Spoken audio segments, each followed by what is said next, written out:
Hello everybody, good evening, welcome to the United Stand. I'm Mark Goldbridge and this is a big one. It's Manchester United's trip to Newcastle in what is a crucial Premier League game that Manchester United, quite simply, need to win. Look, very interesting on the team news. That's the Newcastle team for you. Probably not many surprises in how they're lining up. Certainly the front three of Isaac, Almiron, Gordon, Joel Linton, Miley and Bruno Guimaraes in the midfield. And then Trippier, Livramento, Shaw, Lascelles and Pope. It's a very established team when it comes to Newcastle. It's a very consistent team and that you know what you're going to get. Manchester United, not so much. Not so much. Intriguing team news, I would say. A few things, even as a big fan of Ten Hag, I almost feel like I'm saying that all the time now, and then there's a but after it. But there is a but. But having said that, I do think that there is, a way of winning this game. We have to score first. We have to score first. I think if we don't score first, the heads will drop. We're fully aware of that. The atmosphere, etc., etc. But also, I do think that United are capable of scoring goals. We've seen that time and time again. We're going to have to defend well. I'm quite happy with Luke Shaw playing at left centre-back. I don't have I like that. I said that in the preview. I felt that was a definite thing to do. And yeah, I'm very, very, very happy with that. I don't know why you wouldn't put Regler on at left back and have a natural left-footed centre back. I don't know about why you wouldn't do that. A natural left-footed left back. Wan-Bissaka at right back's fine. Onana in goal, I suppose, is quite a big thing. Mainu in the midfield, very happy with. Bruno, okay about that. Garnacho on the left, I'm okay with that. But I suppose there's a few aspects to the team that we have to talk about with regards to no Anthony. That's quite a big thing. Rashford coming straight back into the team as a favourite. His constant obsession with Scott McTominay, I don't get it. I really don't get it. I don't think he's a good player. I don't really get why he keeps picking him. I don't want to be that person that's sort of allegedly victimising a player, but I don't agree with picking him. I just have to be honest. I thought he scored against Galatasaray and he might score tonight, but we're Manchester United. I mean, is that it now? If you score a goal, you're good enough to start for Manchester United. His overall performance for the last month has been shit. And I don't really get why he keeps playing him. I'm baffled by that one. But, this is the manager that is unpredictable. Hopefully it will work. Mainu starting is a good thing. McTominay, I just don't know. I mean, we're never going to progress as a football club when Scott McTominay is a starter for Manchester United. I'm sorry. We're never going to progress to where we want to be with Scott McTominay starting. He should be on the bench. It's an interesting one. And then we've got the centre-back pairing. I mean, look, he's never going to drop Harry Maguire. So I'm not going to say that. But we've had 3 games in 6 days. We've conceded 20 shots in the box in the last 2 games. He's not given Rafael Varane a minute. This, to me, is sabotage. Not in the sense that he's trying to lose games, but it's sabotage in the sense that he's just being stubborn, not picking his best centre-back to prove a point. And if we lose tonight, we're going to get to the point where we've got to say, like, he's not picking his best 11, is he? I don't really understand it. I'm not happy that Rasmus is not starting, but I'm not going to be a little moany bitch about it. I mean, at the end of the day, I would start Rasmus. Mark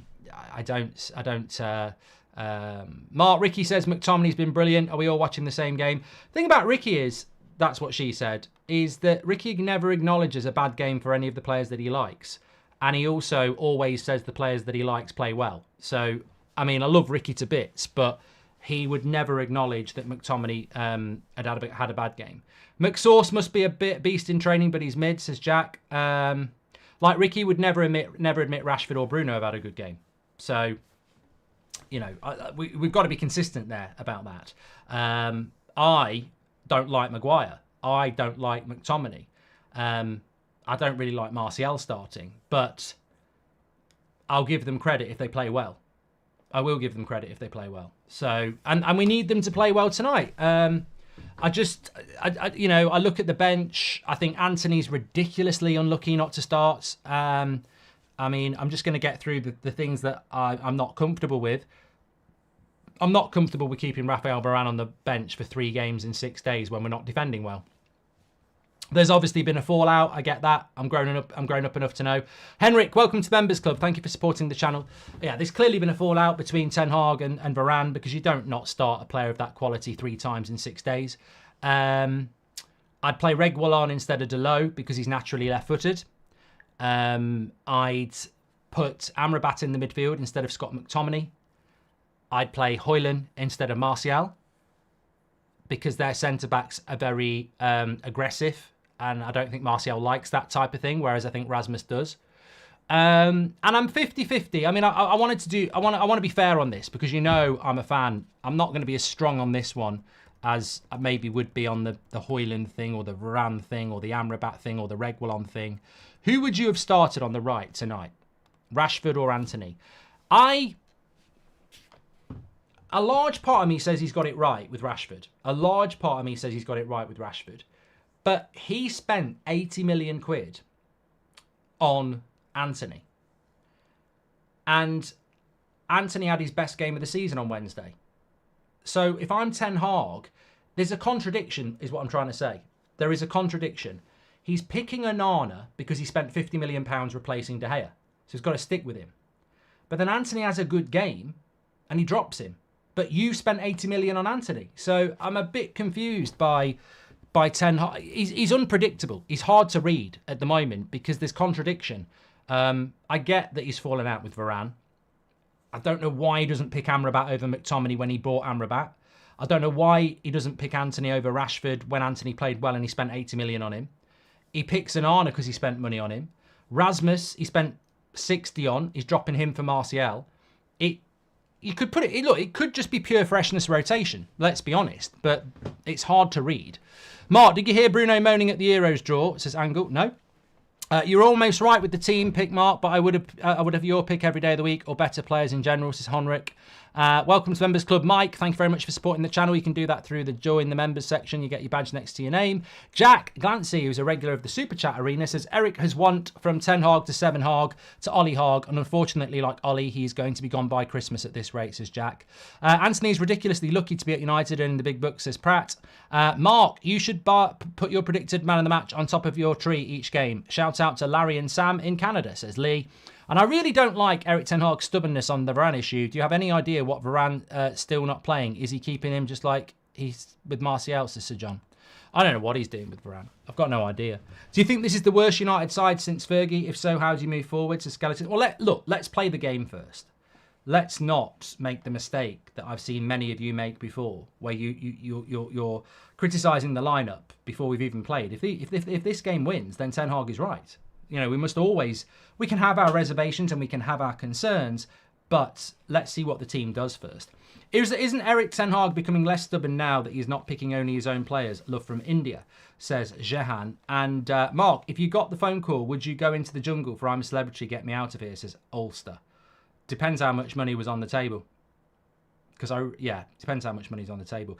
50-50 on Antony and Rashford as to who you would start. So I think I agree. I think I am sort of there with that. I think Rashford's going to score on that side, says Marcelo. Well, look, Garnacho had to start. I think that's the right thing to do. My predicted 11, I did put Luke Shaw at left centre back. I actually think it makes us stronger, and it will make Maguire better. So, yeah, I agree. I actually agree with Luke Shaw at centre-back. I don't know whether everybody else agrees with me on that one, but I like Luke Shaw at centre-back. I think our centre-backs have been shit the last few games, and they've got away with it. Everton was ridiculous. Galatasaray was ridiculous. I think Luke Shaw makes us stronger. Luke Shaw and Varane are a better centre-back than Luke Shaw and Lindelof and Luke Shaw and Maguire, but look, we're not picking the team. Amrabat and Mainu and Bruno is better than having Scott McTominay in the team, but he's obsessed. Ten Hag is obsessed at the moment with McTominay and Maguire. He's obsessed with them. And this is why people are saying he's reverted to Ollie Hogg, because he is basically doing a lot of the things that Solskjaer did at the end. And it is baffling. It's baffling to me what he's doing, because it will go wrong at some point. I know it's going to go wrong. You cannot get top four with those players that you're picking. You've got to get your best players on the pitch. And he seems reluctant to do that at the moment. And I think, unfortunately, what's going to happen is we're just going to have to wait to get a good hiding, and then he'll start playing the better players.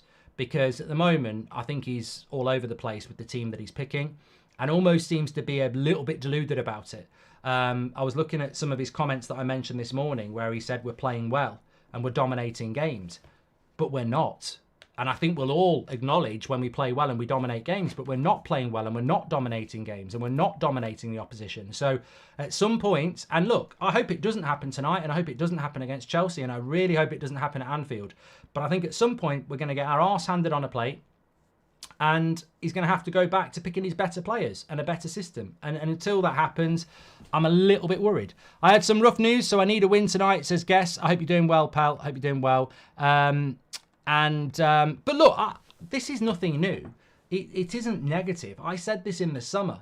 I said in the summer, we would get our arse handed on a plate at least 2 or 3 times this season. And that's when I thought we were going to pick Martinez, Varane, Shaw, Wan-Bissaka, Casemiro, the good team. I still thought we'd get our arse handed on a plate. So it's not really because he's picking players I wouldn't pick. I think this team will get its arse handed on a plate anyway, and I definitely think it will at some point. I just hope it's not tonight. I've got a funny feeling we might win. I don't know why. I've got a funny feeling we might win, because I think when everybody writes us off, we tend to do something ridiculous, and maybe tonight's going to be that night. St James is going to be tough. Let this serve as a type of precursor to what we may see at Anfield. All the best, says Izzy. Eric Ten Hag is hard to predict, but I suspect a lot of the decisions, at least in most cases, are probably from what he sees in training, says SK. Welcome to Members Club Rudgy. The dressing room needs a cultural disruption. Ten Hag's decisions will be up for the better in the long run, says Sujoy. Thank you very much for that. There was something I was going to say that I've completely forgotten about. Well, on the look at the poll here. We've had nearly 6,000 votes. Who should start, Rashford or Anthony? 54% are going with Rashford and 46% are going with Anthony. Yeah, I know what I was going to say. We've got to score first. I think you can analyse and predict games, and really none of us have got a clue how the rhythm of the game is going to go. I predict that we will sit deep and counter, and that's why Rashford's starting. Just that direct pace. You saw we didn't have it against Galatasaray, yet we kept trying to hit that ball. Lindelof and Maguire were hitting that long ball all night, and Rashford just gives you that explosive pace. So I think we will sit deeper and try and hit with pace. And therefore, I think the sort of result we're looking at is 1-0, 2-0, something like that. We might try and express ourselves. It's very dangerous to go away from home and try and do that. But I think you've got to score first. If we do not score, if we score first, the crowd reacts negatively, and the players become confident. United are a case study in psychology, effectively. And if we score first, the confidence is there. If we concede first, the heads drop. So I think that in this game, what we're looking at here is, can we score first? Now, we've managed to score first in the last couple of games, so hopefully we can do that again. Too much pressure is putting on Mainu. Fans are expecting too much from him, says Prath Mahesh. I disagree. I think there is a lot of maturity around Kobe Mainu. And I think we've seen a lot of that maturity in the community as well. I think we're okay. McTominay starts to please the hierarchy, says Harold. And thing is, Anthony and Rashford both need confidence, says Hate.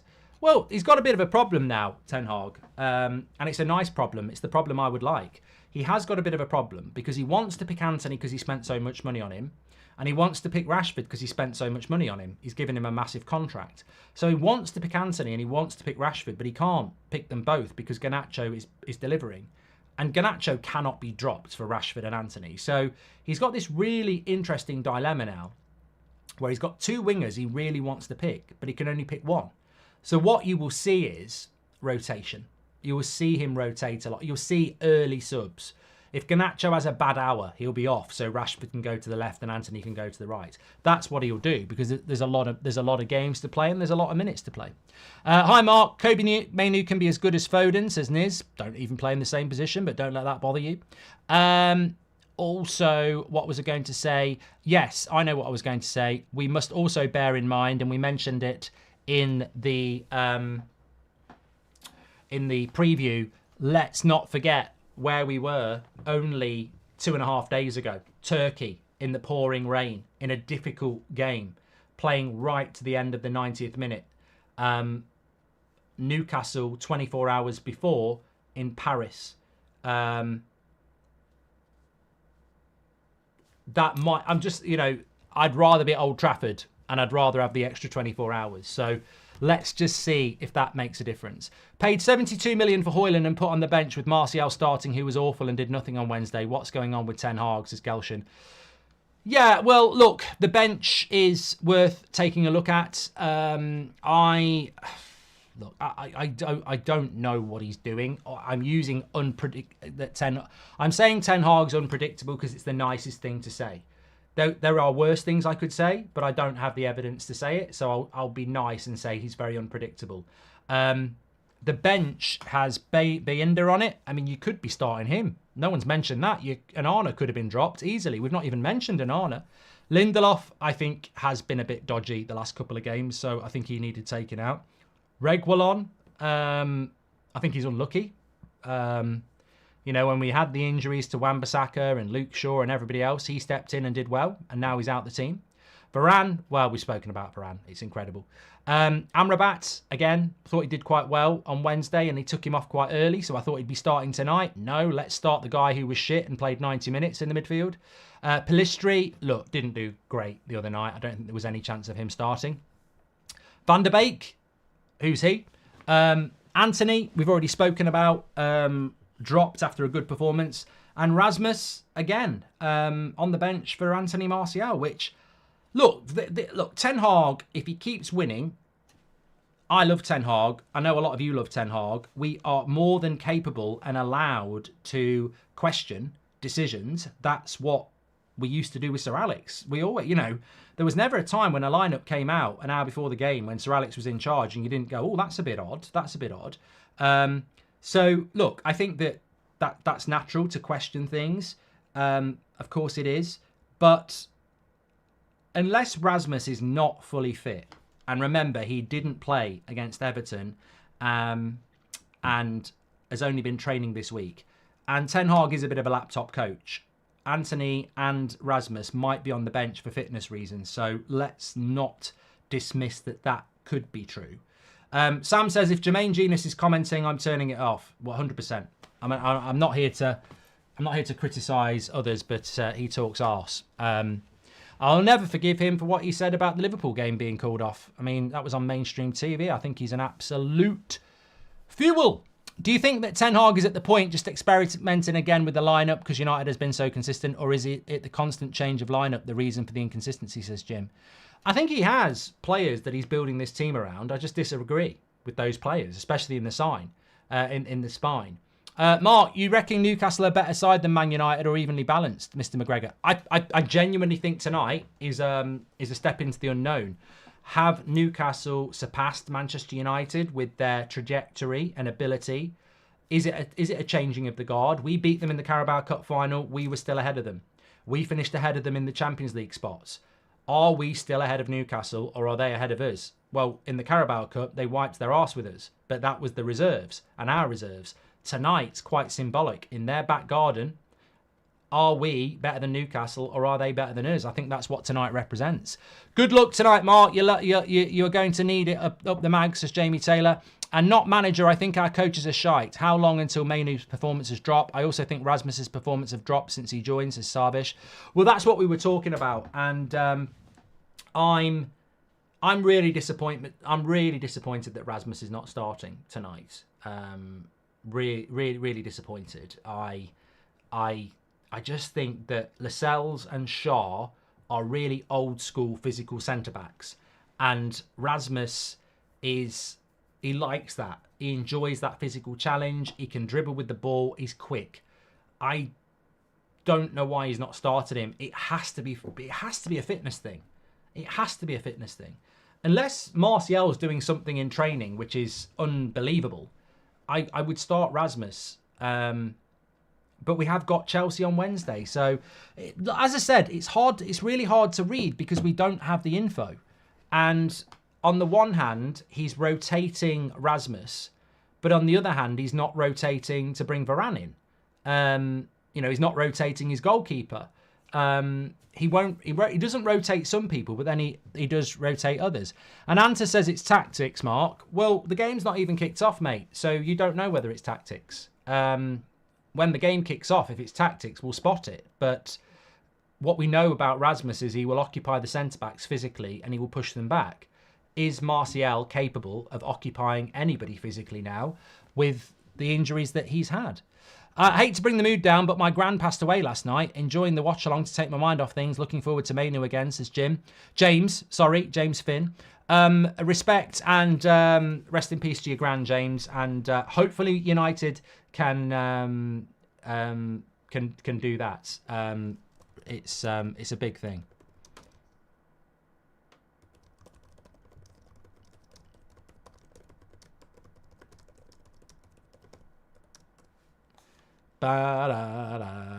Okay. There was something I wanted to check. I can't remember what it was.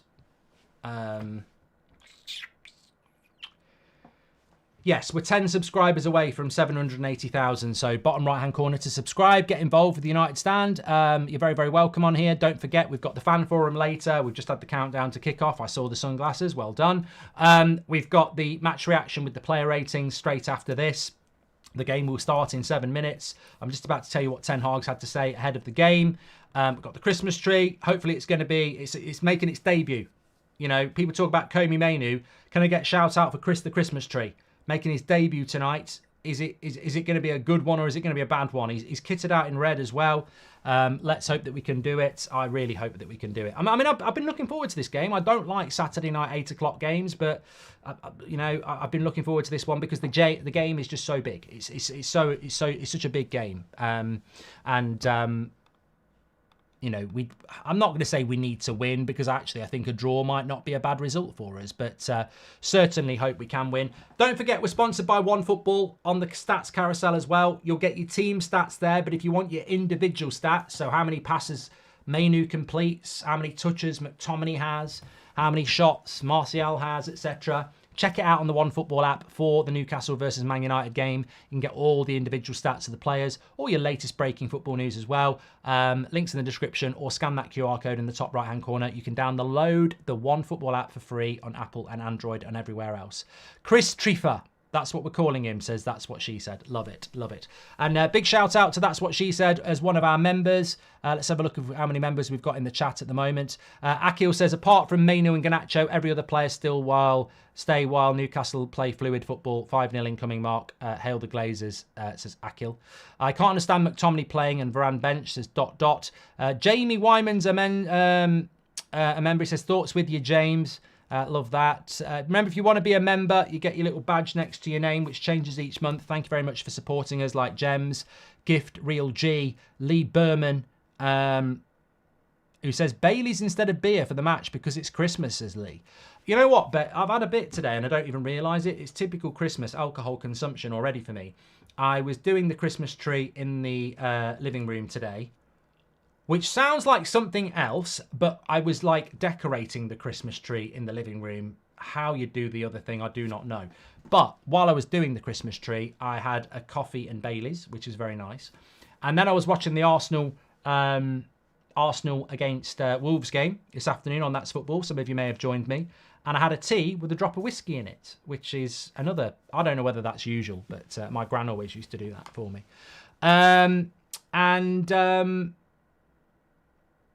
What else? Yeah, and I've got a beer with me now, just to sit through. I'm not going to go mad. What's your favourite moment of United versus Newcastle? Mine has to be Boxing Day at Old Trafford, 2012, Chicharito scoring the winner. My favourite Newcastle Manchester United game, bar none, is, and I don't know whether it was on the telly. I mean, if somebody knows whether it was on the telly or not, I don't know. It might have just been extended match of the day highlights. I suspect it might have been a midweek game. I mean, I was young, but it was the year that Newcastle, Kevin Keegan headphones, we went to St James's Park, and it was the year where Newcastle had gone way ahead and Cantona had to serve a bit of his ban, and we just clawed them in and won the title. And we went to St James's Park, and Peter Schmeichel had a worldie, and Cantona scored, and we won 1-0. And it was just amazing to go and do it at their place. That to me, I mean, look, there's been others, you know. I mean, winning the Carabao Cup last year wasn't bad, but the Rooney goal, you know, the Rooney goal where he's arguing with the ref and then bang, I think it was against Shea Given. I mean, they've handed us a couple of bad results. I remember them battering us at St James's Park as well when, was it Philippe Albert who chipped it over Schmeichel? So they've had some decent result. Roy Keane got sent off here for you throwing the ball at Shearer. We've had some bad games here. It's not a happy hunting ground. The Ginger Longstaff, even in the United Stand era. Ganat Cho Ho Ho purchased today. Super excited. Let's hope for a United win. Yeah, it should be pinned in the live chat. They're out now. If you want to get one, we do ship them worldwide, and Christmas is coming. I've got mine. I had it on last night. United Stand Shopify, but I think we've pinned it in the live chat for you tonight as well. So get your orders in. You'll get them in plenty of time for Christmas. Love that. Lee Berman's just gifted a membership. Thank you very much, Lee. My man's been a member for 15 months. Appreciate all the work you do. Hope we can win tonight. Thank you, pal. Favourite Newcastle game was the Charity Shield at the old Wembley. Cantona and Shearer nose to nose, and I was there. Of course, Jeff, we beat them in the FA Cup in the treble season as well. It was a shit game. I think we scored both goals in the first half. Anada should have been made to compete with De Gea, says Jeet. It might not have been a bad idea to have a transition, you know, but look, I think I like this, but some of the players I like have been a big victim of it. It's very clear to me that Ten Hag is an arsehole. And you need to be an arsehole as a manager, but it's very clear to me he's an arsehole because when he makes his mind up, he fucks you off. Like Ronaldo, I don't care who you are, I don't care whether you're a legend of this club, fuck off. David De Gea, I don't care who you are. I don't care if you're a legend of this club. Fuck off. Varane, I don't care who you are or what you've done or what you did for me last season. Fuck off. And I think, you know, that's great leadership if you're making the right choices. It's terrible leadership if you're making the wrong choices. And that's just management. And some people can't deal with that. I can deal with it. Even though it's happening to players I don't want it to happen to, I can deal with it if it gets us to where we want to be. But I look at the starting lineup and I see players in there and I go, well, on the one hand, you're kicking out Varane, you're kicking out Ronaldo, you're kicking out De Gea. And I'm looking at your starting lineup and you're bringing back Ollie players who let him down. And that's, you know, you don't want submissive average players in the team because you've got rid of egotistical good players. And it's about finding that balancing act. And tonight, I feel that the exciting thing for me is, tonight, it's about, you know, he's made some big calls tonight. There's no doubt about that. And he needs to deliver. He needs to deliver. Because he's made some very big calls tonight. And if he doesn't deliver tonight, there'll be quite a few decisions made about that. But he looks relaxed. He looks happy. I haven't brought you Ten Hag's pre-match comments, but we can do that once the game started because it is 8 o'clock now. He said he's spoken about the two young lads starting, which is obviously fantastic for both clubs to have. You know, they've got Miley, we've got Mainu. What a lovely backdrop that is. Oh shit! What have I done there? Turned the wrong thing off. But ahead of this, the start of the match, I think we haven't spoken about Newcastle a hell of a lot because we know we need Newcastle to have a bad game. If Newcastle don't have a bad game, we need to have a brilliant game to beat them. If Newcastle have a bad game, we can beat them. And we're off. If we have a great game, we can beat them no matter what.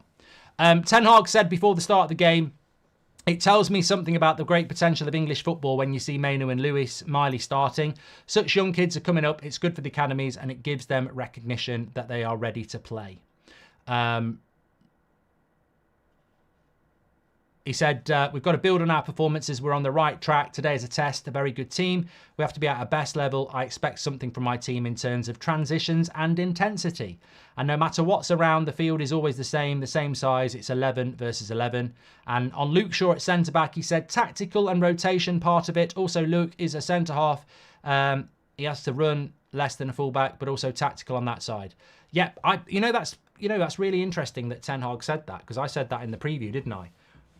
It's a no-brainer to put Luke Shaw at left-back because, one, he's our best left-sided centre-back available because Martinez is injured, but two, he'll be running less at centre-back than he will be as a striker. So I think it's a really big thing. He's got a Peaky Blinders hat on.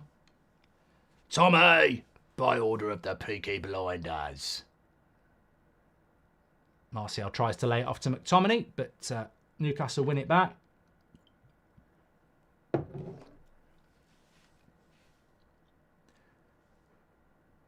McTominay's going to have to play deep today. I know he's been wandering forward a lot against Galatasaray specifically, but I think against Newcastle, it's about organisation. Look, maybe Ten Hag's right. Maybe we are seeing a tune of...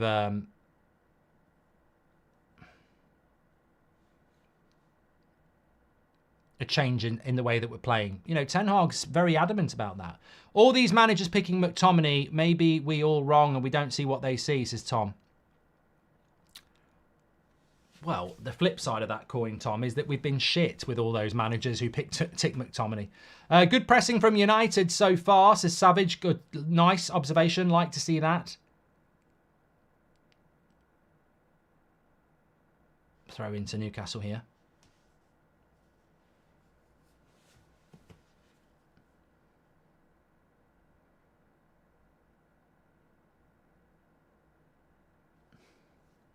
Thing about Newcastle is there'll be a threat all game. Or Joel Linton's just sent McTominay back to Manchester there, but then he passed it to Maguire. Milford, thank you very much for your super chat. "Why is Bruno not captain?" says UI Chambers. He is. He's captain. Mark, had your Indian dish yet? Just got mine. Thanks for the recommendation. Oh, yeah, Kofi had it a couple of hours ago. It's lovely, thanks. Lovely.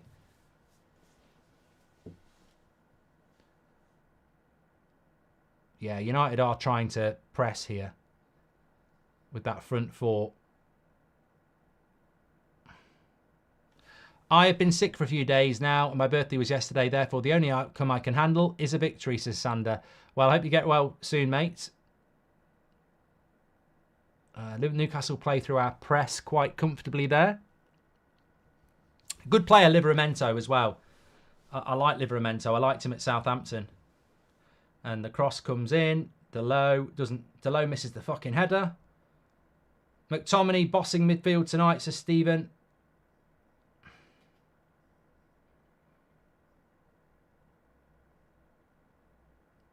Delot gets the header out that time.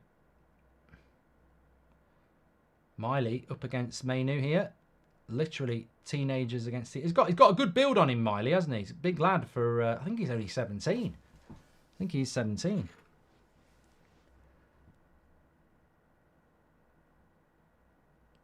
They've played it around nicely, Newcastle here, but good interception by Delot. Like, United get to break now with Garnacho.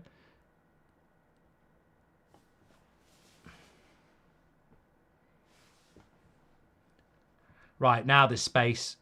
Bruno, where are we going? Lovely ball into McTominay. Play the simple pass, for fuck's sake. Good ball. Rashford. Cuts inside on his left. Loses the fucking ball. Why? It's great when it works, but in that situation, he's ignored two passes. Wan-Bissaka and McTominay. And he's gone past... The thing is, he's gone past one player, so you've created the space. Don't go past the second player. It's just IQ. Oh, look at that turn by Isaac on Maguire. Now it's Gordon up against Wan-Bissaka.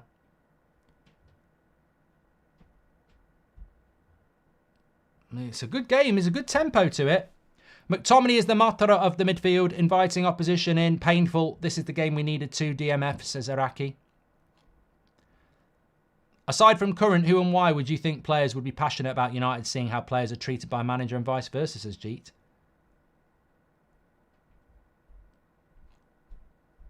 Defensive shape's been quite good from United. We are doing what I thought we would do, which is playing deep. Here's Livramento. Goes for a corner. I mean, skip past Rashford like he wasn't there. Good recovery by McTominay. See what I mean, though? I said we'd do this. We're playing really deep. We're playing a really deep line and making it hard for Newcastle to get in behind, and then we're looking to counter. So we're doing that transitional counter-attack with the pace of Rashford. Yeah, corner to Newcastle here.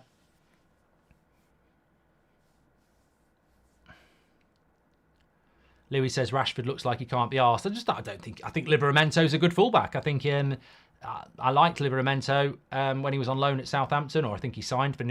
What's bloody Onana doing there? If you come in for the cross, mate, fucking get the cross. Don't be doing star jumps. He should never come for that. He should never come for that.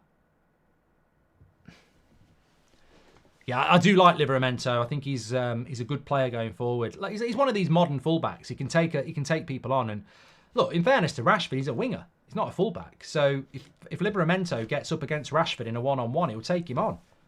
You can't really criticise Rashford for that. You know, I think Livramento would go past Son. I think he'd go past Salah. So Eric, when he came in, drops Maguire because he isn't good enough for Varane, and now he drops Varane, who can play out from the back. Harry, who can't explain, says Nathan Allen. Lovely ball in here from Newcastle to Almiron, and the cross is cleared by Wan-Bissaka. But it's the shape of the defence has been quite good from United so far. Don't know what you're thinking, but Newcastle certainly putting in a lot of energy here. As I said in the preview, and I said to you, we were discussing it before kickoff, this game, it's so important that we score first. You can see that the way we're playing now, it would be perfect if we were 1-0 up. Bruno Guimaraes, good block by Maguire. Isaac's offside. Why does the entirety of Newcastle look like a milk commercial, says Jay. United need to try not to bring Wednesday's disappointment to this game. We need to keep our heads, says Milford. Well, Newcastle have started, as expected, with a lot of energy here. They're passing the ball around well. Yeah, I wouldn't want us to concede first in this situation. I think we're playing like we're 1-0 up anyway. So we're set up to counter. And if we can score first, I'd give us a shout. Remember, Newcastle haven't really got much of a bench as well. You know, we've got Anthony, Amrabat, Varane, Højlund. We've got options on the bench. I don't think Newcastle have really got anything on the bench. They're very first team orientated. Oh, Gordon's done fantastically well there. Gets away from Wan-Bissaka. And Dalot, oh my God, nearly put it in his own goal there. He's had a bit of a shaky start, Dalot here. Missed the header. Miscommunicated there. Just need to settle here. I mean, as I said, you know, if you go 1-0 down at Newcastle,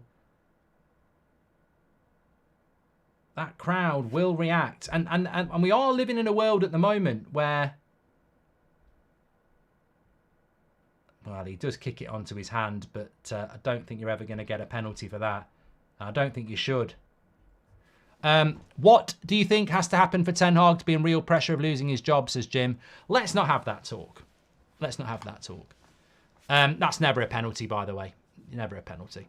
Mark, why are our players not composed when we have possession like last year? Is it the players or system we play, says Akil.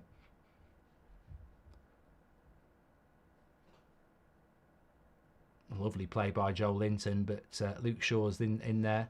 Nice touch by Mainu into Bruno. And Garnacho is in again. And it gets the shot off. It's that simple.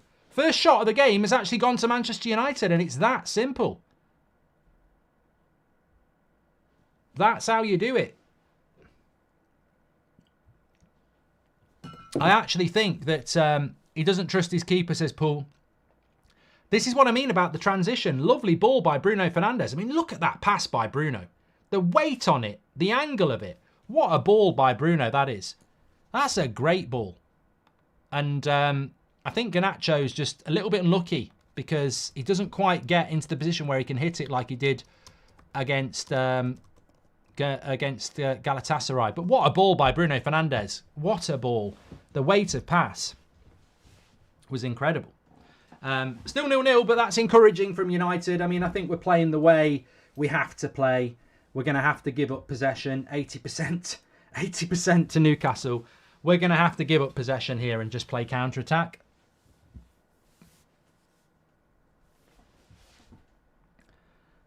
Got to score first. Nice to see Luke Shaw just dropping in there. A left-footed, left-sided centre-back makes such a difference. I think this is the way to go until Martinez comes back. Luke Shaw at left centre-back. I'd be stunned if he changes it again. Lovely play by Garnacho here. A bit of confidence into the box, and it's not gone for a corner. But yeah, I think we stick with Luke Shaw at left centre-back now until Martinez is back, because the balance is just there, isn't it? Right, Delow's got a bit of space. He doesn't have a left foot, so he comes back onto his right and doesn't beat the first man. Hayder says it's been a poor start from United. Well, that may well be the case. It may well have been a bit of a poor start from Manchester United, but the fact remains that for all and Newcastle have looked good on the ball, I'm not going to deny, but for all they've looked good on the ball, we have had the best chance of the game.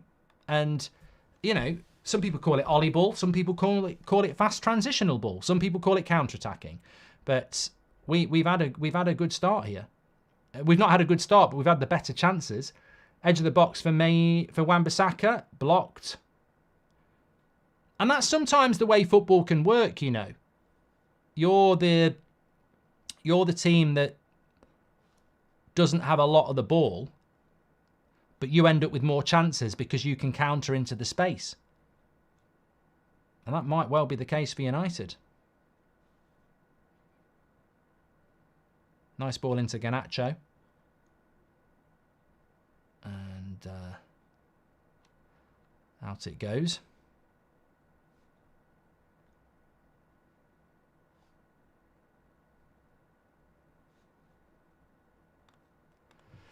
Please do subscribe to the channel, by the way. Bottom right-hand corner. They're still looking at whether this was a handball for Delow. I mean, do you think that's a handball?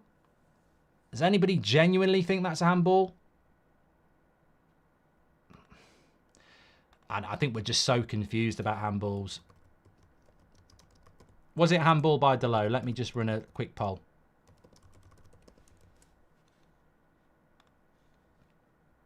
Look, I don't mind if it is a handball, if every handball in the box is going to be a penalty. But, you know, we live in a league where it's a subjective handball.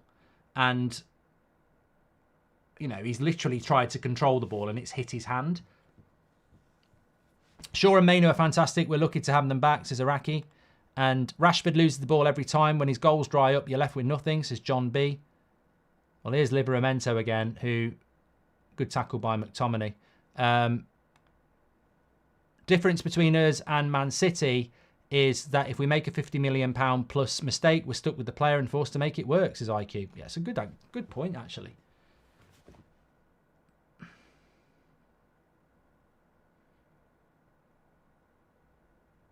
Here's Bruno Guimaraes to Gordon.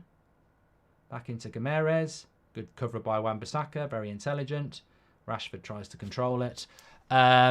Ricky would say, okay, pass from Bruno, but look at McTominay's rolling it. I just bent down to tie his shoelace and the space opened up to allow the pass, says Nick P. Nice ball into Isaac here. He's up against Luke Shaw. And great tackle by Luke Shaw. And Onana keeps it in play as well. Luke Shaw at centre-back is so good. He's so good.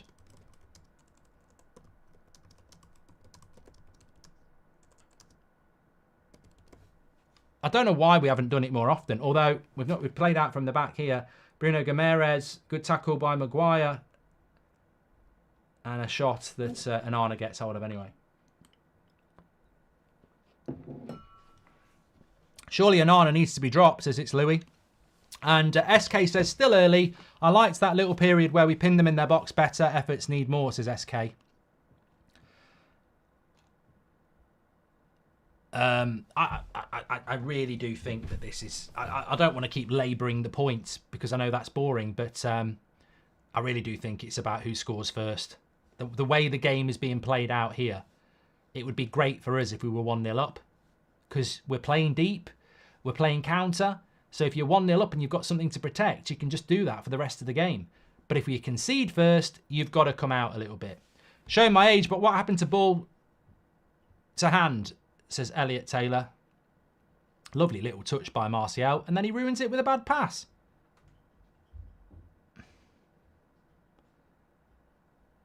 I love the way that Newcastle's midfield pass and move. Like they're so confident to play little passes and move.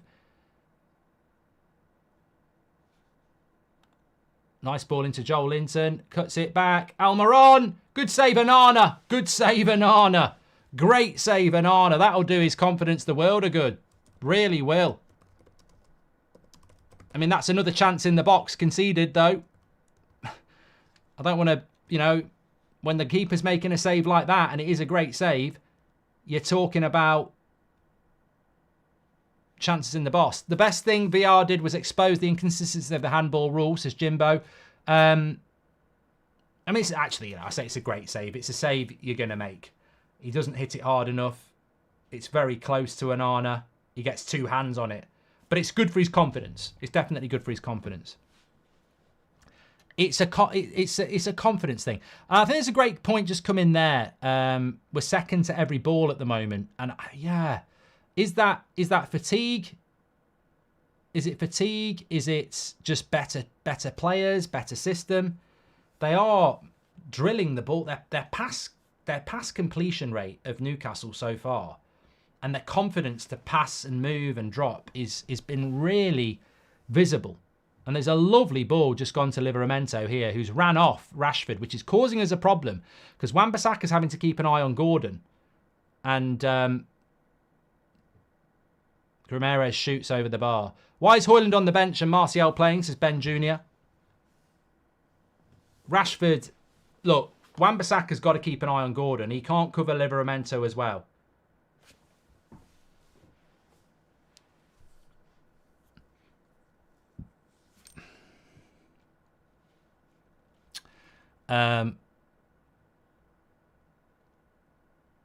Well, the way this game's going at the moment, I wouldn't even bother criticising Rashford and Martial because if they carry on like this, they'll be coming off for Højlund and Anthony in the second half anyway.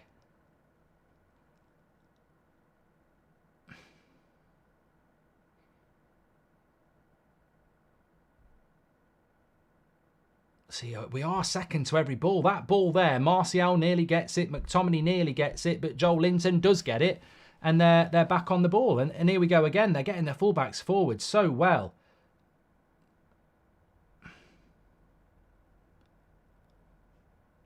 You're forgetting even 2 million means nothing with United, says Chris. Lovely ball in behind. Bruno is not going to get there. Oh, and Isaac! They're all over us. They're absolutely all over us.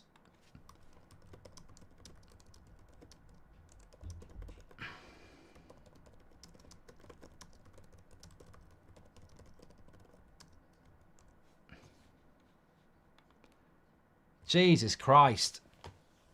This is a bit of a worrying period here for United because they're ragged. Rashford not even pretending to try to defend, says Daryl. Well, I think that's one of a multitude of problems at the moment. I think Kobe Mainoo is struggling because he's getting run off all the time. The fullbacks are overlapping and going past Delo and Wan-Bissaka, which is causing us big problems as well.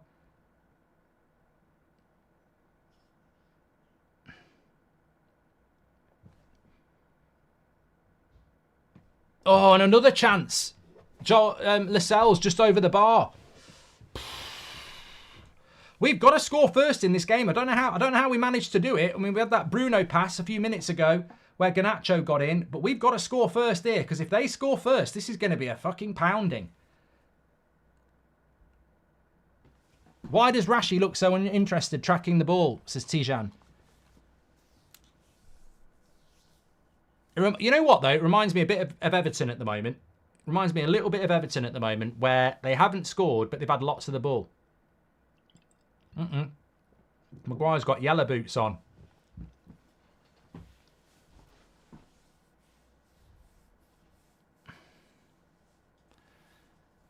Neil says you're getting cooked. Well, we are getting cooked a little bit at the moment, but we're not losing. I think that's the positive. Newcastle have been very good here.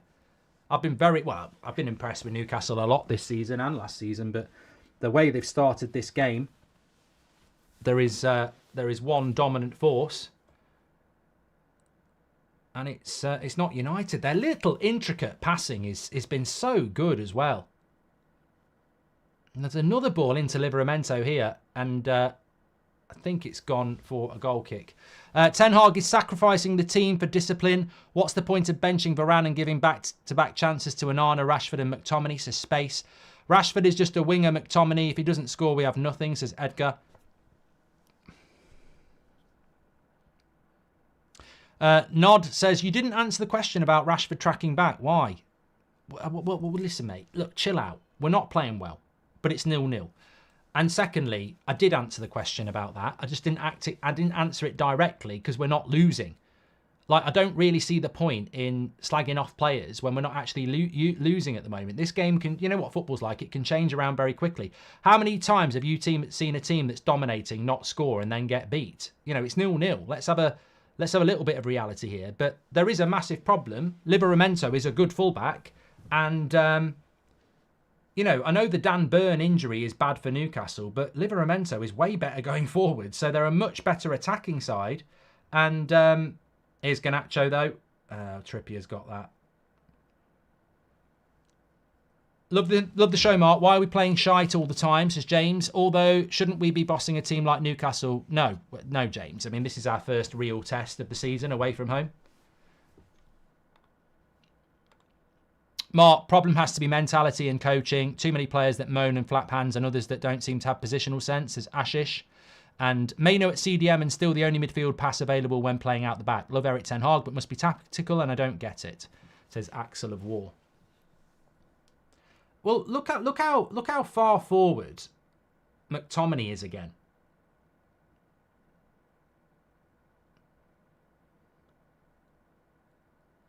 Right, bit of chance for Man United to have a bit of play here. Rashford. Go on, Bruno's the pass. That's the right pass. Now, bit of possession. Into Mainu. Into Martial. Lost it. Inexcusable, really. Inexcusable to lose that ball there. Oh, way to pass. Bruno does well to cover off. Otherwise, Gordon was through one-on-one. You're never going to realise how massively important that interception from Bruno is there. Like, Gordon's going to do him for pace, and the interception is massive. I think Bruno's having a good game. He's one of the few players in a United shirt that's actually playing well. Right, here's McTominay with a bit of space. I mean, he took too many touches to get that to Rashford there. You knew it was going to Rashford, and he took 3 touches to do it. And then Rashford's... Oh, fucking hell. Rashford's having an awful game.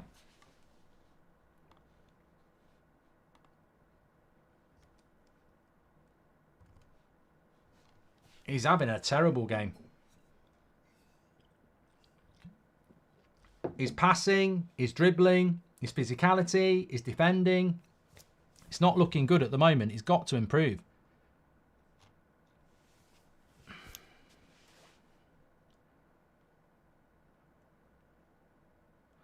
He doesn't... Well, you know, Ten Hag said Rashford likes to play on the wing, on the right wing. He doesn't look like a player that likes to play on the wing, does he? On the right wing. It's funny how some funds that the players are answerable to you, Mark. This is not a press conference and you're not the manager. Some of us enjoy what you do. Some fans think the players are answerable to you. Yeah, they're definitely not answerable to me. Anthony. Would you take Rashford off? No, not after 25 minutes. I mean, there are certain players that you can sub off after 25 minutes. I think if you sub Marcus Rashford off after 25 minutes, you...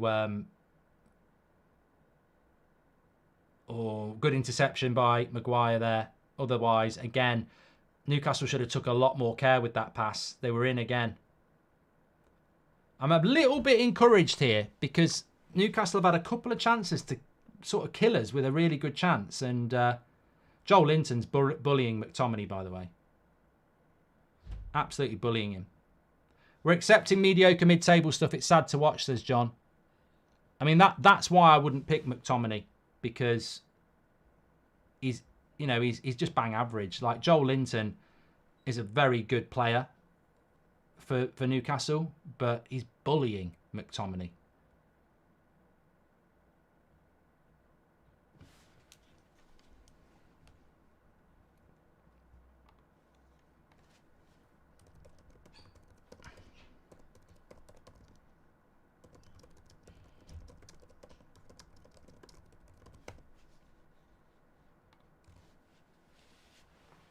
Look, player for player, we probably, on paper, got the better players. You know, look at that Newcastle side. Shaw, Lascelles, Liberamento, Trippier, Miley, Gameres, Joel Linton, Almiron, Isaac, and Gordon. But they're on a different level to us because they're well drilled. They're well organised. They're well coached. They know the plan. After every match, I just think, why didn't we take the 100 million from PSG, says Larry. Anthony and Amrabat both played well during the week. Rashi's been awful for ages and McTominay is awful. So I have to blame the manager, says Sean. Well, I mean, the only positive here is that we've had 27 minutes because I feel like we've had about 7. So the fact that it's going quick and we're still in the game. Newcastle have just played 20 minutes of football better than United have played at any point in 2 seasons, says Kevin.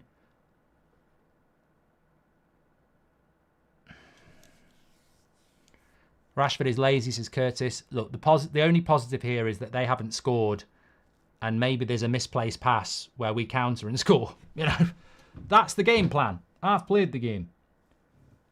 Here's Miley. Wins a corner.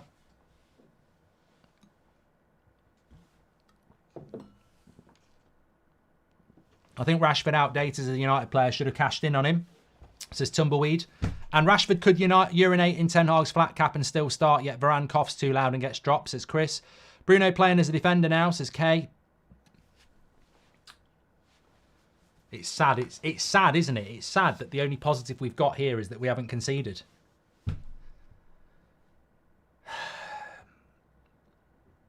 Fucking hell.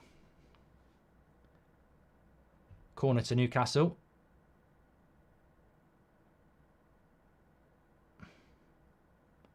They've still got it. Where's the intensity? Don't let Trippier put a cross in. Right, here's Rashford on the break. Into Garnacho. He ain't going to get that. Liberamento isn't even going to kick it out. He's that confident. But it's a bad pass. They might be a bit all over the place here. Martial does well. Bit of space. Bit of skill. Skips past his player. Wins a free kick. Roll on half-time. Changes needed, says Connor. Well, this is an opportunity for Man United. A bit of a respite. Chance to whip a cross in. I mean, I've got to be honest. You're probably not going to score from a cross against Newcastle, considering the height that they've got. Mark, I can see what Ten Hag is trying to do, but these players are the most atrocious group of players.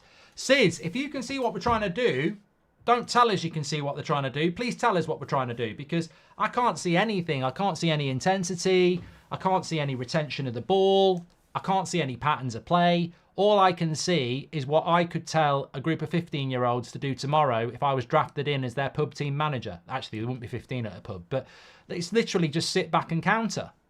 Soak up and counter. This is not football. You know, it's basic. God, I miss Andrew Herrera, says Mike.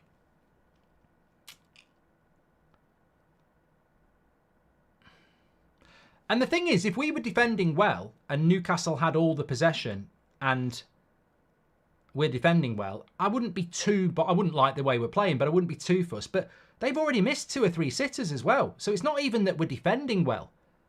We're not playing well. We're not defending well. And we're bloody lucky, like Everton, to be still in the game.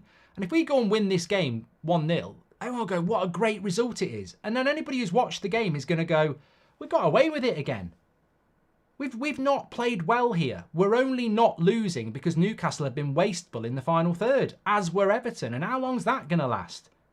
And then he keeps picking this team, and eventually it will get smacked up. You know, there are some positives in this team. I like Luke Shaw at left centre-back. I think Bruno's played well. I like Mainu in the team, but a bit of possession here. Don't want to bandwagon, but McTominay's getting Eaton up in the field. We can't string passes together, says SK. And here's Livramento against Rashford in a foot race. And I don't know what that was, but I thought Garnacho was going to head it for a moment, but he didn't. Hi, Mark. Do you think that having a real director of football before this season would have allowed us to avoid all these goalkeeping problems we've had, says Alec? Yeah, I think, well, maybe. Mark, you said McTominay and Magaluf are not United quality. Do you say the same with conviction for Rashford? Says Akil. You don't like Rashford, do you? Long balls FC and still no one to hold up. Play nor take them down, says Neil. I think the difference between Rashford, McTominay and Maguire is that Rashford's had 2 or 3 seasons in a United shirt where he's looked a United player, whereas McTominay and Maguire have never had 3 months where they've looked like a Man United player. Games like this, especially if we lose, is exactly what Ten Hag will lose. Rashford has offered nothing. Scott is terrible. This is ridiculous, says Stewart. And that's a terrible header by Wan-Bissaka. And another wasteful shot from Newcastle.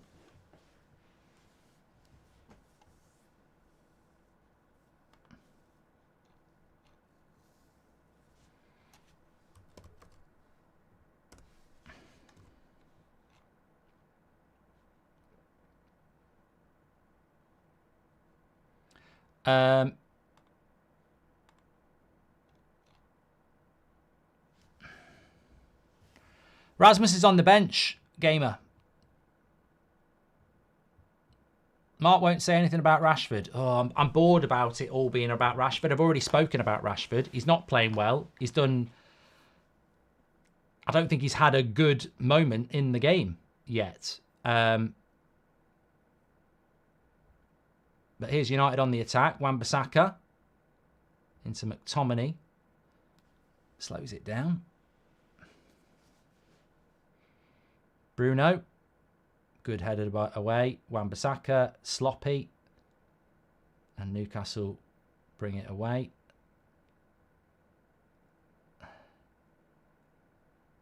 Bruno. Good ball into Martial. Back to Bruno. This could be, you never know, Dalot. Bruno. Good bit of possession from United. Into Wan-Bissaka. Crap cross.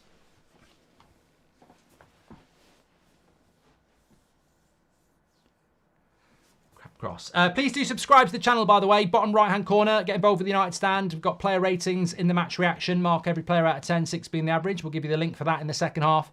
Fan forum as well. We're live every morning at 10, every night at 8 o'clock. Newcastle have gone quite a little bit here, but not for long. Almiron is in. He's all on his left foot, and again, it's a good chance, and he's missed. You know what? I'm growing in confidence here. I'm growing in confidence because I can't believe that Newcastle haven't scored at least 1 goal. Like, they've had 10 shots, but they've only had 2 on target. And how many shots? I mean, look, I mentioned this the other night. I'm going to tell you this now. I can get this information off the OneFootball app. You can download it for free. Links in the description. We've had 35 minutes, yeah? 35 minutes in this game.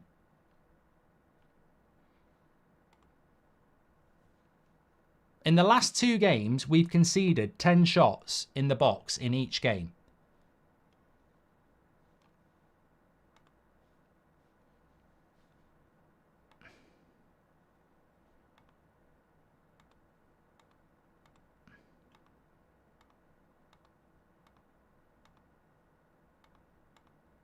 We've already conceded 7. 7 shots in the box in the first 35 minutes. I mean, this is just pure bad finishing from Newcastle. They've had 7 shots in the box already. And it's 0-0. But we're defending well. You know, we're defending well. We're playing well. You cursed Isaac, Mark, after picking him to score in the Goldbridge, says Young. Well, that was the plan. Martial got away with one there. He had 2 hands on the back. Lovely. Newcastle's passing is delightful, you know. Little flicks. They're in the box again. I don't know what that is by Trippier, but Rashford should head that away. Goes out for a throw-in. Garnacho is the only player who's touched the ball in Newcastle's box. 9 of their players have touched in ours, says Stuart.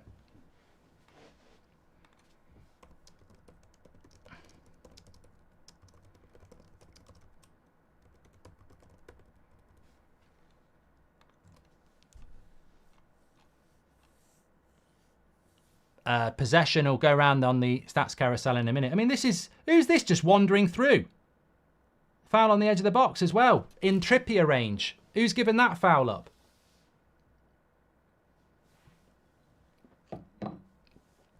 Rashi is so overrated, Mark. 1 good season and people think he's world class, as Harry B. Maguire.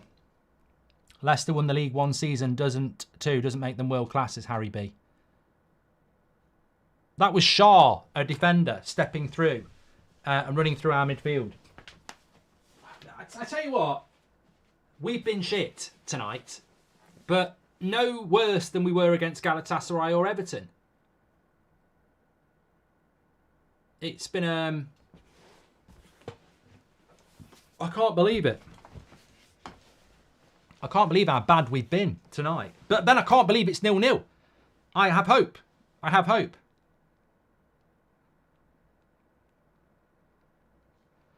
Trippier's got a very good free kick on him. And it's a free kick against Onana, who's let 2 in the last game. Garnacho's lying down on the floor. He's knackered. No, I mean, Trippier doesn't go under the wall. They'll do it again. They can go through the wall again here.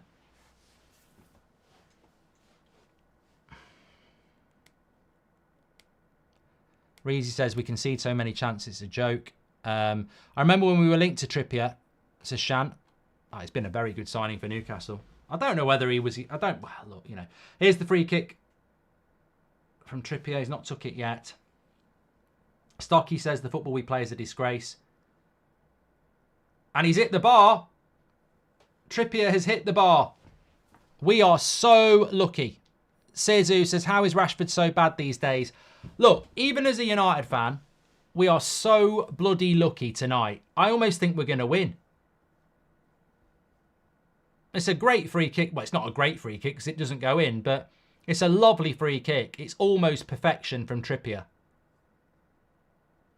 We are jammy. We are so jammy.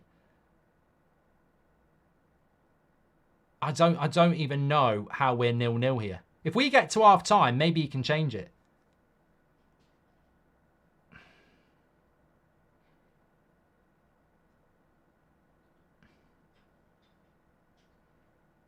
See Almiron again, just sorry, not Almiron. Joel Linton again, just bullying McTominay.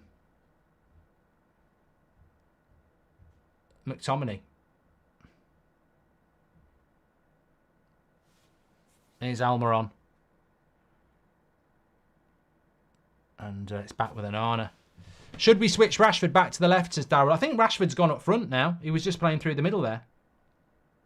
Rashford could have played Garnacho through and the pass was shit. Garnacho wasn't happy about it. Marvin says they're going to score. Well, Marvin, logically, yes, they will score, but I say this game is going to be all about who scores. I mean, we could be losing 2 or 3-0 here. Let's be honest. If they could finish, we could be losing 2 or 3-0. Onana just boots the ball out as well. His distribution is shocking, isn't it? He's a goalkeeper on low confidence. Lining up to be a 1-0 smash and grab, Mark, says Gone. I know. I'm with you. And I bloody take it. I don't think we could play much worse if we tried. I think we could play well and be losing. You know what I mean?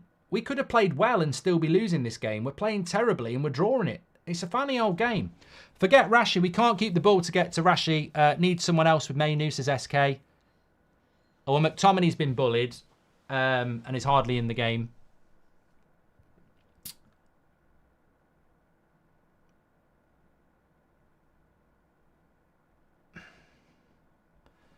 They're just so quick to the ball. Their intensity is just...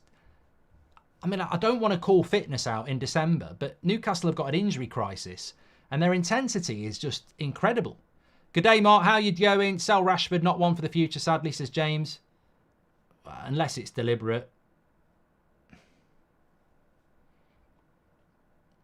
We're too hectic. If we're going to play out from the back, we need to do it. All the long balls are lost in each duel, says Kizza, not using Mainu's calmness. And genuinely, what do we do in training every week, says Noah. We've only got to get through 4.5 minutes, 3.5 minutes, and we'll be going in at half time level.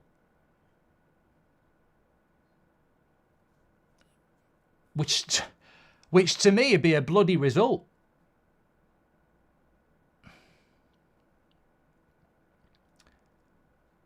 Mr. V, thank you very much for your super chat there. Oh, Joel Linton. I mean, to be honest, you know, I think Bruno's very lucky not to give a penalty away here. It's definitely not a penalty, but what I'm saying is Bruno's attempt to tackle.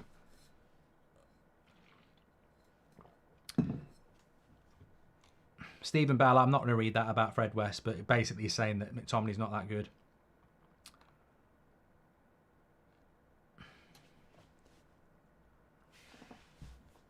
Two and a half minutes to half time.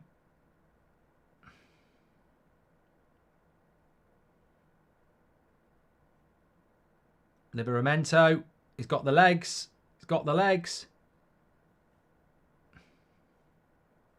Side netting, could have been an own goal. After Maguire. I think he's shouting at Rashford, to be fair, Maguire, and he's not wrong. And that's Livramento and Rashford. Where is Rashford? Miles away. Would have played Varane and Shaw centre-back and started Rasmus, says Nick. Well, I said this in the preview, didn't I? Pick your best players because this is shit. Absolute shit. There's too many passengers on that team.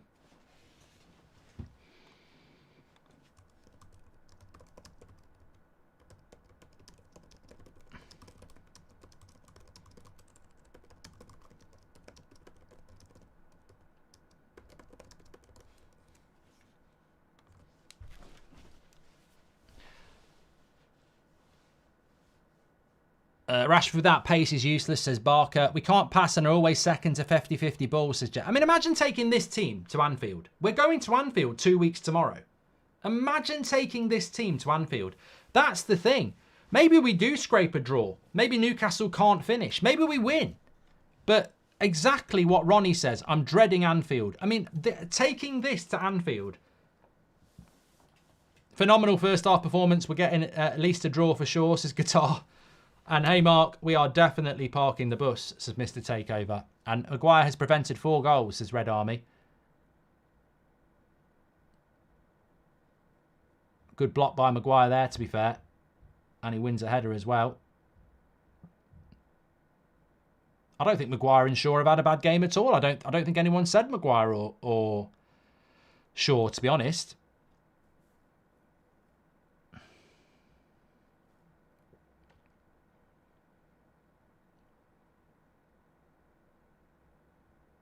Oh my God, look at the way they're running off us. And another bad shot by Newcastle from Shaw. I tell you what, I think this is one of the worst performances we've had this season. And surprise, surprise, it's against one of the better teams we've played. Like, you know, Luton aren't going to do this to you. Burnley aren't going to do this to you. Sheffield United aren't going to do this to you. This is just Man United playing against the first half decent team. I think the players are down from the Champions League game because we were playing so much better that night, but drawing and possibly out could affect us, says Mr. V. I'd take Rashford off at half-time, says Ian. Half the team were playing Fortnite last night. Disgraceful, says Fennec. And Mark, you know what's crazy? Ten Hag will go on the press conference and say that we played well in the first half. Mate, this is shit. Absolute shit. I mean, call it what it is. Let's praise the fact that we're still level. And, I mean, there's McTominay just getting bullied by Joel Linton again. I mean, the thing about McTominay is he gets picked for his physicality. But when he actually comes up against somebody who's physical, absolutely bullied him off the pitch. So if we're picking McTominay for his physicality, why? Because he's been fucking bullied by Joel Linton on and off the ball tonight. He's absolutely destroyed him. But here he is. Shut me up, Scotty. Oh, shit, pass. Didn't even look.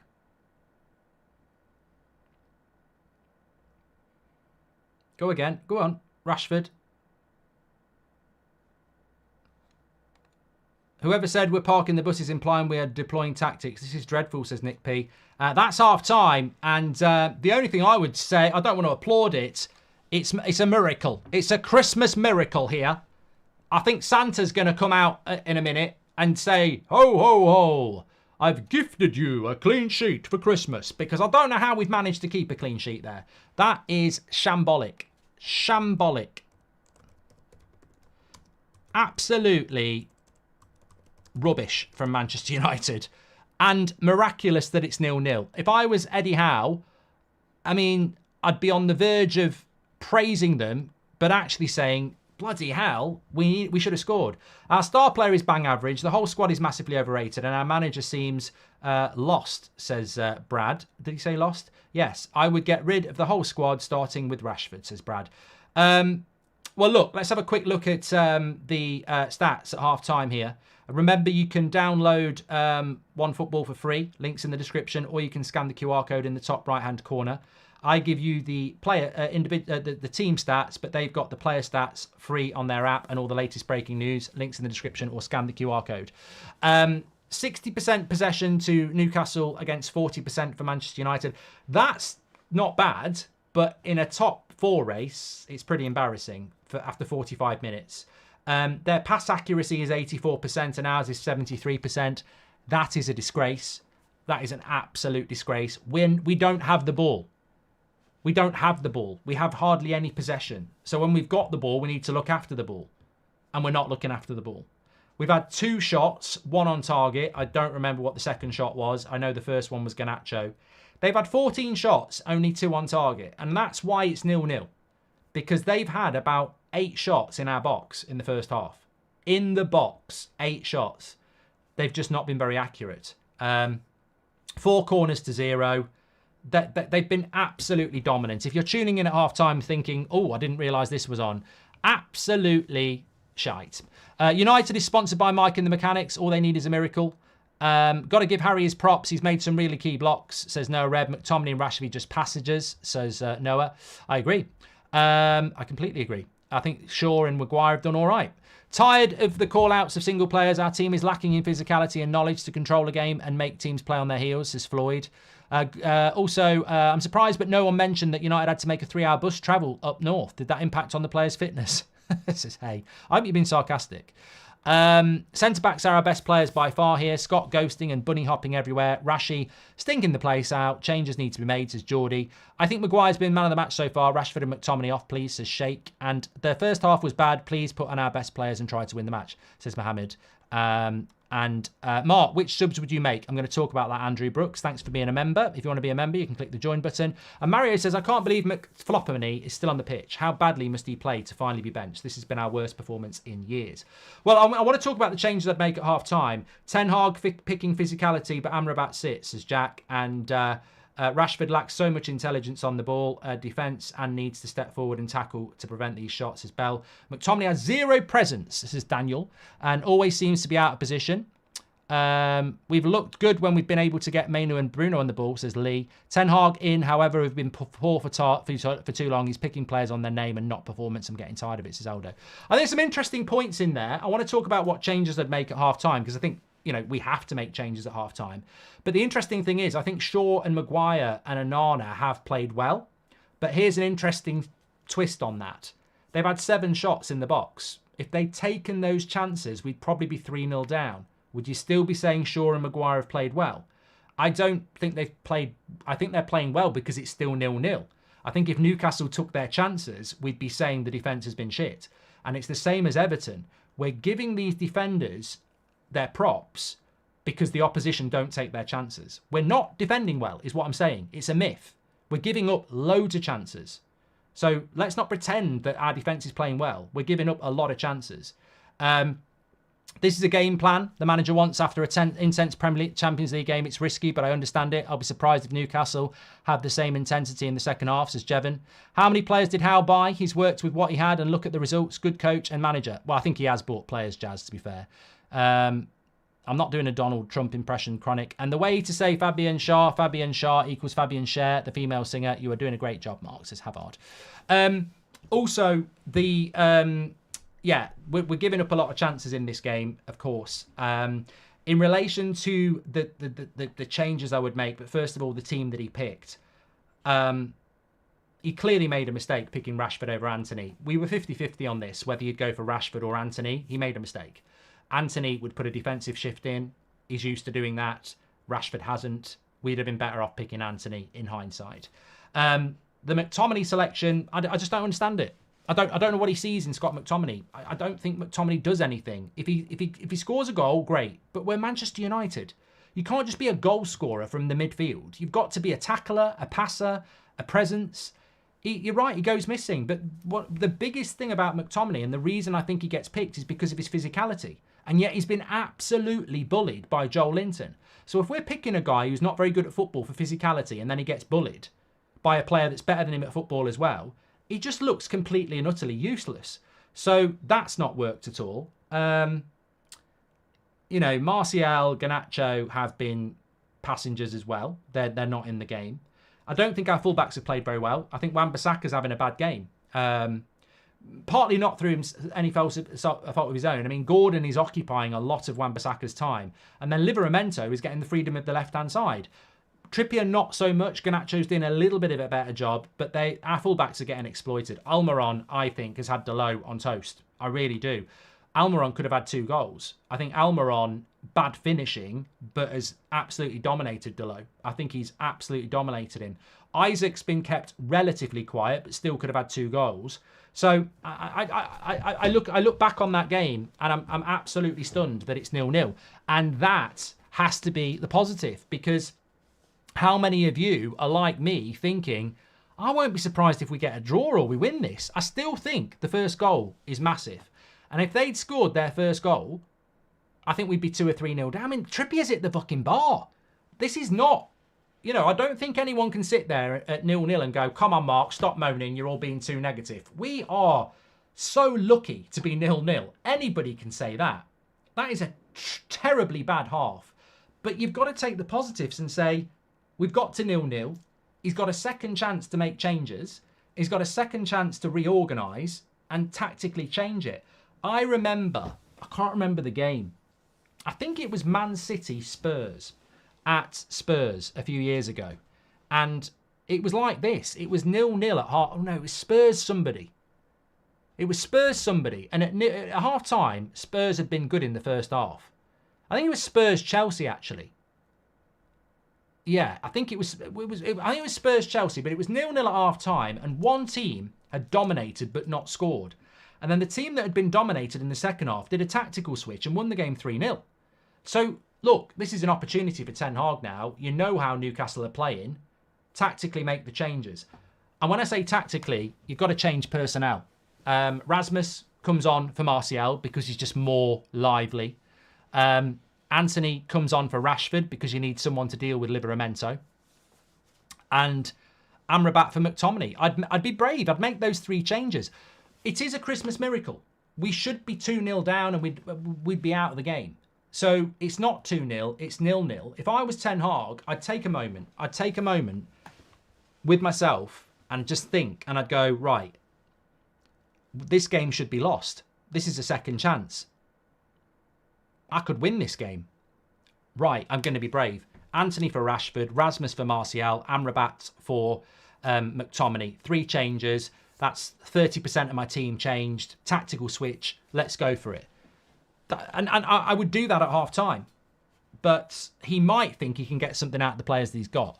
Mark, Rashford has been terrible. McTominay is ghosted and bullied. Our fullbacks are getting exploited, says Vignesh. You're right. It's not our defenders' fault. They have 60% possession. It's up to our midfielders and forwards to dictate, says Pedro. At what point do we admit Rashford is stealing 350k a week? He pulled the wool over the club's eyes with 6 months in 6 years, says Brad Lewis. I just realised how slow Mainu is. Could be a problem, says Zoltan. And Fat Star, welcome to the members club. Jack says, McTominay's like my dad during my childhood, absent. I like him as a person. He seems all right, but he wouldn't start for Sheffield United right now, says Jack. Your dad or Scott McTominay?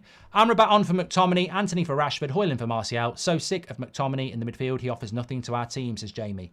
Well, he does offer something to the team. He offers goals, but they are very deceptive. Mark, with the rumoured offer for Ancelotti, do you believe Ten Hag is fired if we don't get top 5, says Grosso? Look, if Man United play like this for the rest of the season, Ten Hag will go.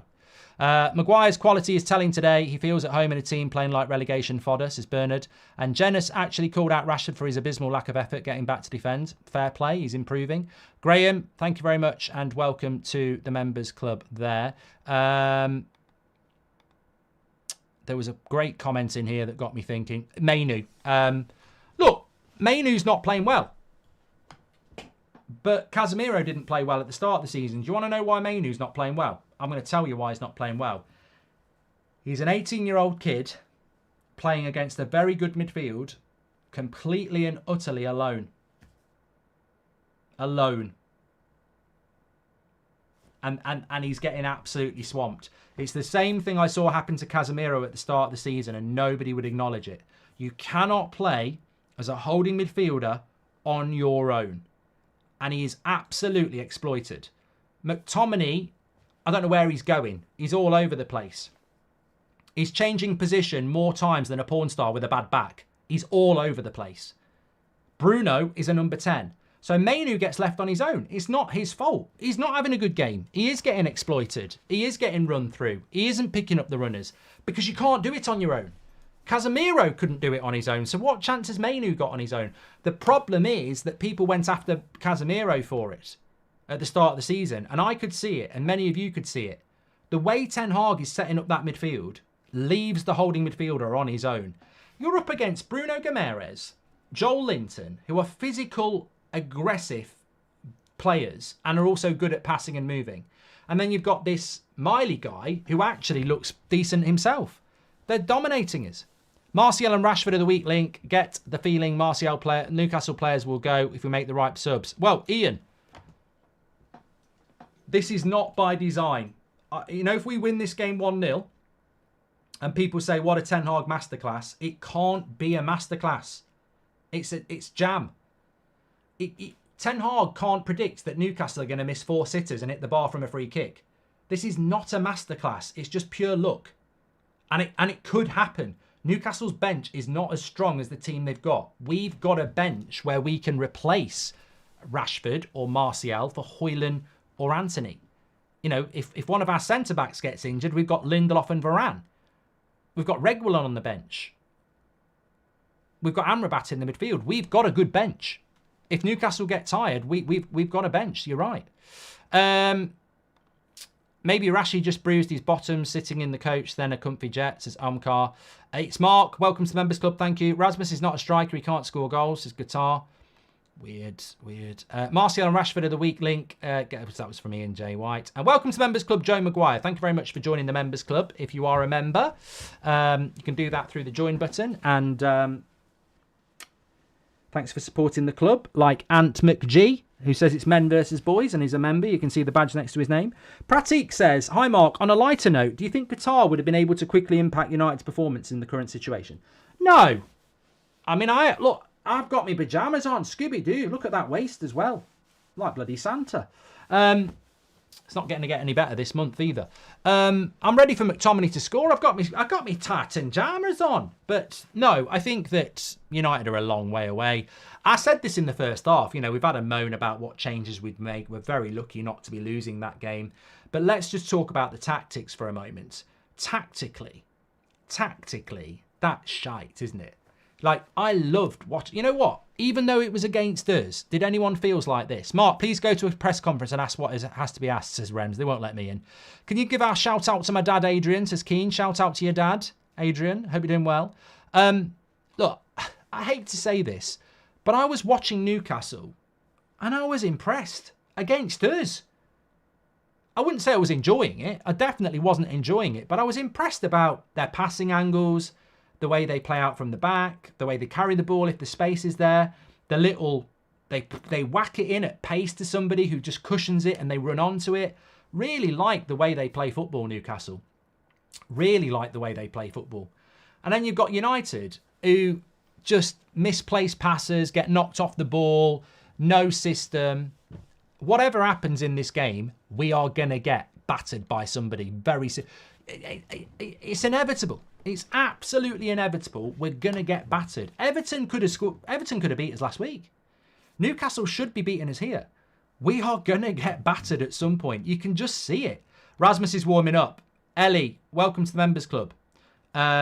Yo, says iClass. Yo, I love United, but man, I have more fun on That's Football stream, says Zach. Well, if he's taking Martial off and keeping Rashford on, I think that's very unlucky. I'm not saying Martial shouldn't go off, but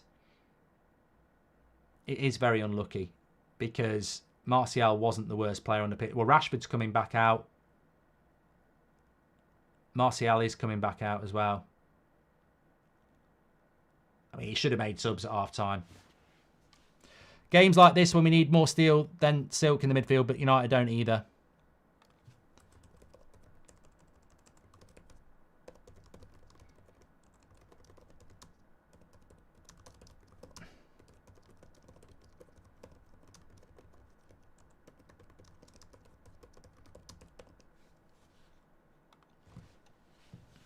Games like this, that was from Sim. Thank you very much, Sim. It's not unlucky, it's pure petulant. This is why he has to go. He doesn't have the balls to do what's right, says Stuart Walker. Crackers to think Rashford is on a similar weekly wage to Haaland, De Bruyne, Salah and Harry Kane, says Luke Jones. Well, Rashford's talking to Hoyland here, so Rashford obviously knows he's fucking staying on.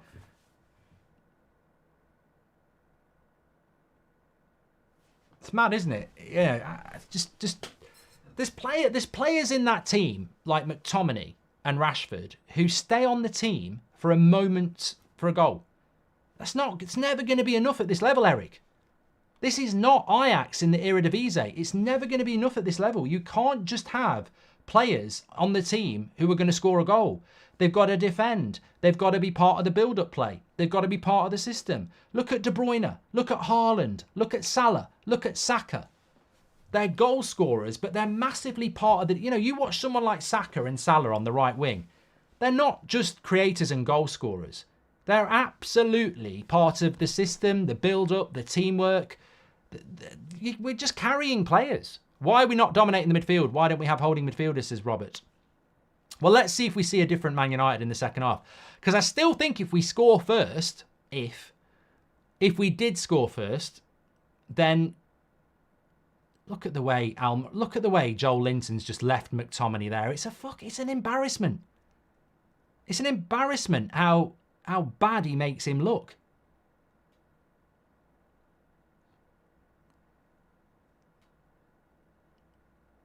Well, I'm going with Abir, who says United are going to win 100%.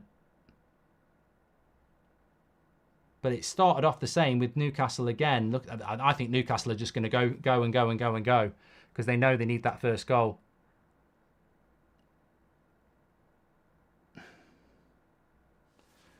Well, that's back with an Arna.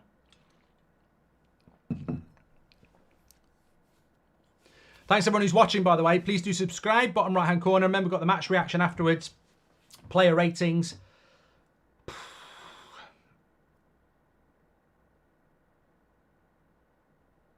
Arna kicks it long. Terrible. You see, I've seen him kick the ball so badly all season. All season. And yet De Gea was getting clipped up for this. Now, I think an Arna can come good in time. But what I don't understand is the constant bad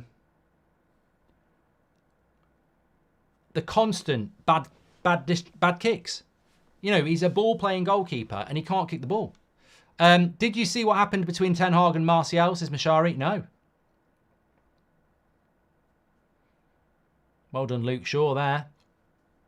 He's had a good game, in a sense.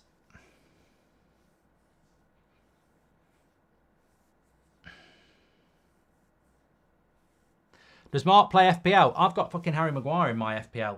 I didn't realise. Not that it's Maguire's fault, but I didn't change my team from last week. I knew we'd get a clean sheet against Everton, and he normally plays well against Everton. I fancied him to even score. But I don't fancy United to get a clean sheet tonight. Rasmus is warming up. I don't know what went on with Martial and Ten Hag. Apparently something went on, but I don't know what. If anyone knows, let me know.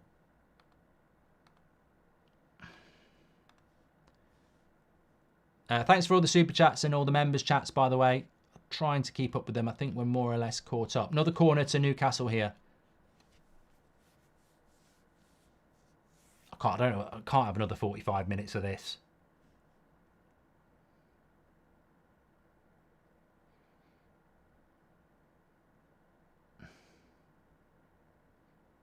Trippier with the cross. What is Onana doing there? I mean, he's literally knocking Wan-Bissaka over. Everybody out! Everybody out! We've booted it long. Remember those days? That's what United play like now. Scott McTominay's been invisible, says Jacob. Here we go. Trippier. Good block by Luke Shaw again.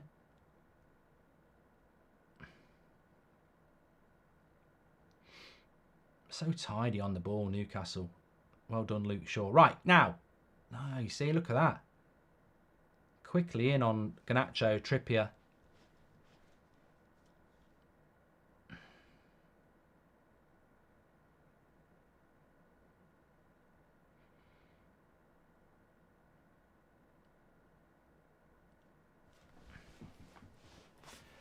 The one thing I would say about Newcastle is that their quality in the final third hasn't been as good as their quality in every other part of the pitch.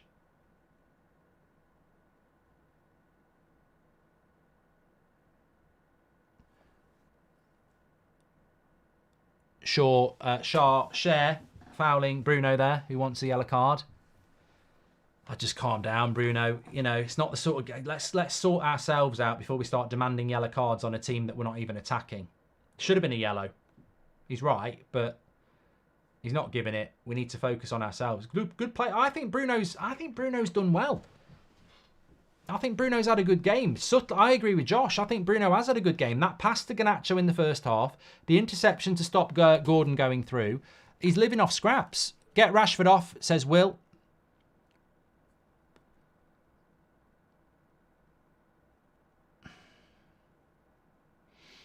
Here's Gordon. Livramento is gone again. Rashford has tracked back this time. Bloody good job as well.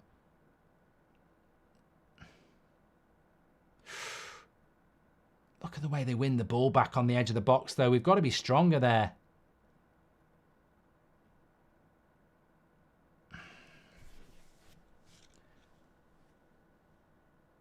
What a ball.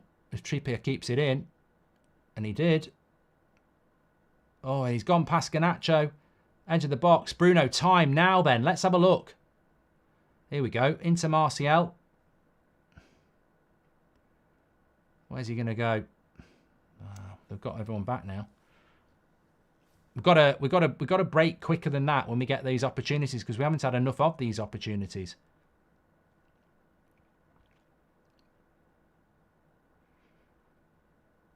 The thing is, it's hard work when you've not got the ball.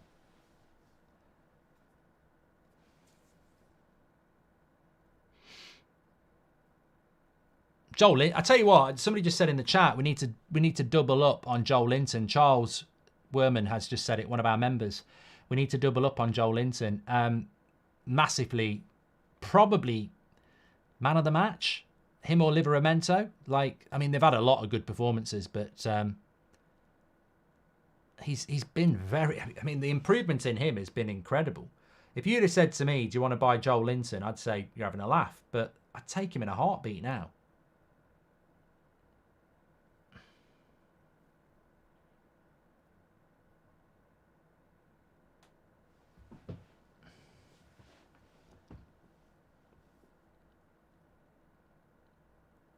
Gideon says this game is hard to match, hard to watch.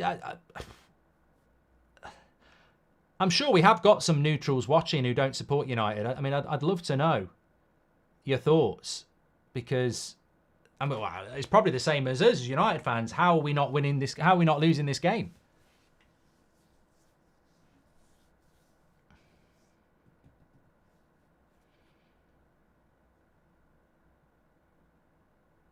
Yeah, it's they've played well, Newcastle. I hate to say it, but they have. They've just been a bit. They've been a bit wasteful in the final third, I suppose. A draw is a good result. A draw is a bloody great result. A win is a miracle, and we're still in the fight for both. We've got a neutral here. Corin says, I think it's been a really good game for Newcastle, but you've been bad. Liverpool fan there. Lucas says, I'm a neutral and Newcastle midfield is absolutely dominating. Very good observation, yes. Survival football, says Daz. I've been calling this for weeks. It is survival football. How long are we going to survive playing this brand of football? I don't know. I mean, you know, if you win this game, are you realistic? Or do you just go, you know... It reminds me a little bit of Greece in the Euro 2004, if you're old enough. They won the Euros, but they'd never be able to do it again. It was just this weird... Oh, look at Livramento again. Rashford just stops fucking running. This is not acceptable. It's not acceptable to do what he does in a United shirt. Just jog and walk. It's not acceptable, is it? They're stronger, fitter and better organised, says Steve. I saw it then. Livramento went past him and he sort of just shrugged his shoulders and went, you know, he's beat me again.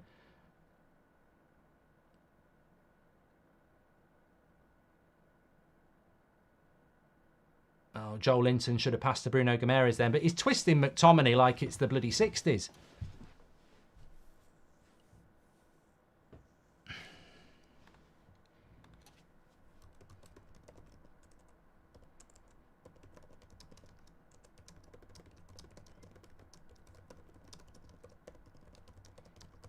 Here we go. Trippier. Goal. That's it. That's it. Fucking hell. You know what? I almost want to applaud Newcastle. I thought we might come out in the second half and do something, and I don't know why I'm going back and forward and making more movements than our fucking team. But that's just so simple. They've carved us open. What's that saying? What's that saying? Don't eat cucumber from a women's prison and don't trust Manchester United in an away game because we're fucking shit. This was always going to happen. This was always going to happen. I said it was going to happen, and loads of you agreed with me. You can only hold it. Have you ever been in a situation in life where you really need a poo, but you can't go, so you hold it in? You can hold the shit in for so long, but at some point you're going to have an explosion of shite, and that's exactly what's happening. This is so predictable. We're not going to get away with it. We're not playing well. Teams are better than us. And when they start to put their chances in, they'll fucking destroy us. And that's exactly what's happening. We've been holding the shit in for weeks. 5 wins out of 6 against shite. Against shite. We've literally been like this. We're not rubbish, look. We're not rubbish. Oh, I can't hold it in for much longer. Everywhere. Everywhere. Because that's what we are. We're shite. We're so bad. That first half, we should have been 2-0 down. We're 1-0 down in the second half. Nothing's changed. I don't think these players are playing. Who would everyone keep of this team? Were they director of football? Says delicate official. You know what? I put it on the players tonight. And the manager, of course. But, you know, he's made some shocking decisions. But I think he's lost. I think, you know, if Erik ten Hag pulls Garnacho off and leaves Rashford on, I'm turning this match off, says Mike. So who are we blaming tonight? Ten Hag, players, Glazers, says Ben. Rashford genuinely deserves especially the flack. It's an absolute disgrace, says Michael. Just before that goal on Marcus Rashford, who I like, I saw it in absolute HD. Livramento went past him and he went and then just walked. And I thought, what are you talking about? They keep trying to play out from the back, says Cade.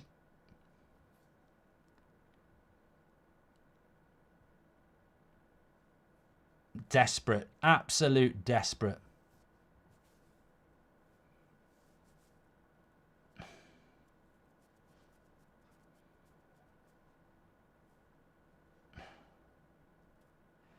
They'll score again here. Another shot over the bar from Cher. Is that how you say it? Cher? I'd rather have Cher playing in our midfield at the moment. So this is on Eric, says Iraqi. He needed to make changes at second half.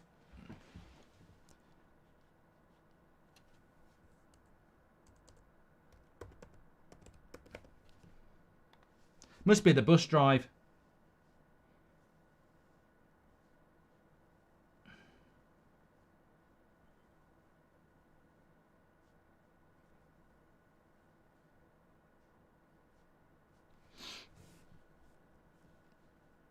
Well, I worry now because they've scored the first goal. I think our only chance. Rashford is like Nicholas Jackson. He pulled the wool with one good season and everyone hypes him up, says Jack.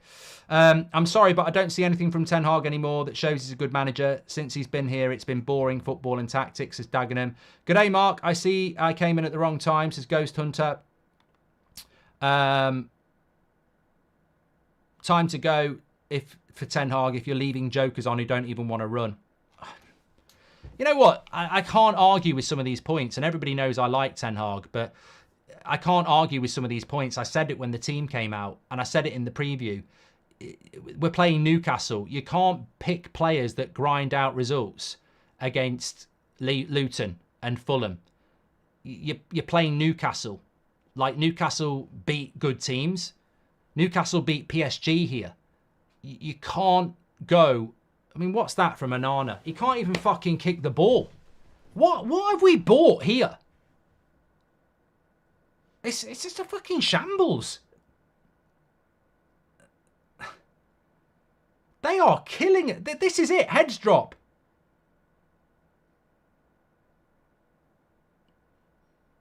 It's a shambles. If the second goal goes in, this could be 3 or 4. We're living on the edge here. Feeling sorry for Wan-Bissaka, says SK, bollocking Rashford for what he's been doing with Livramento and SK. Yeah, but you know what? You're right. Ten Hag hasn't even made any bloody changes. Why is he not making changes? Why is he not taking these shit? Why is he not taking them off?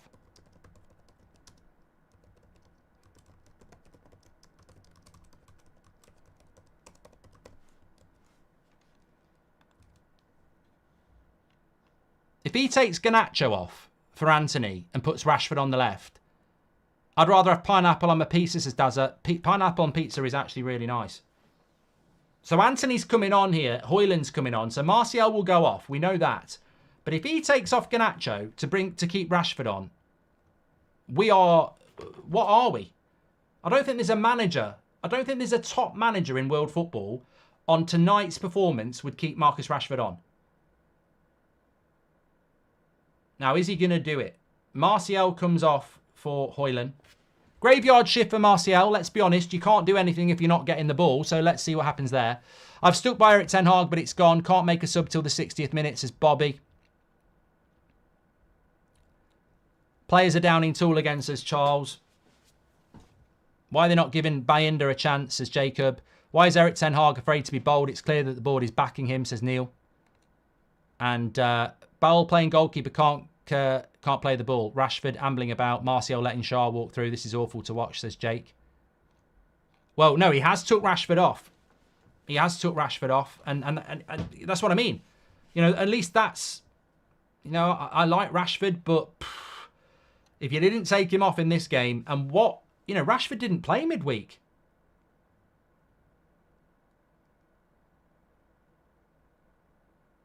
He didn't play midweek.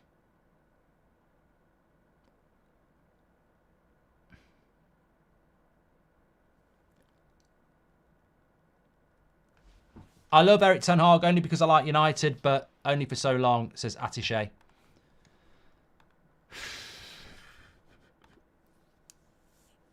Is there a way back into this game?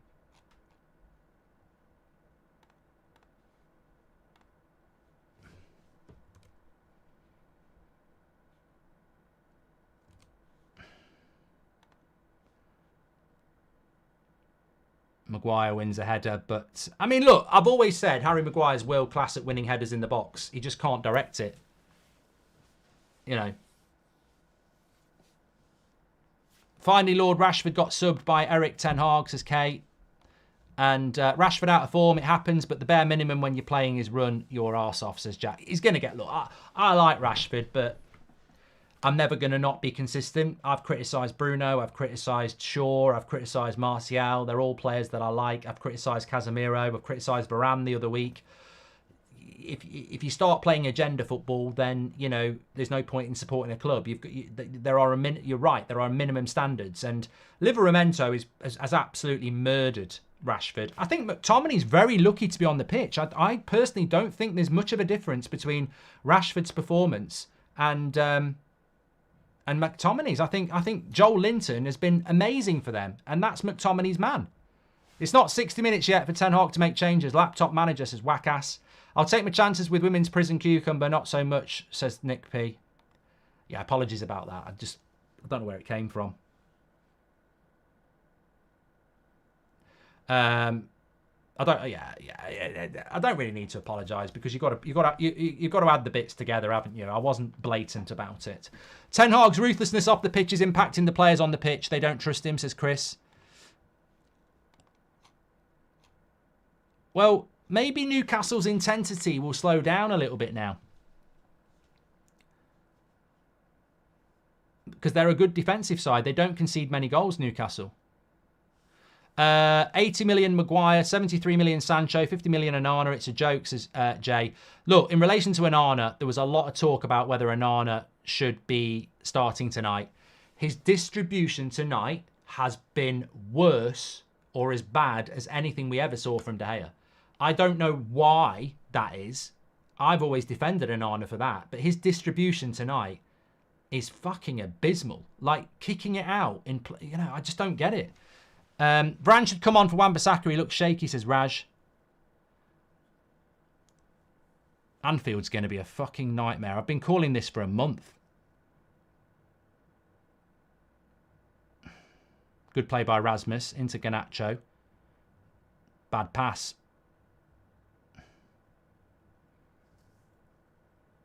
Don't know what went wrong there.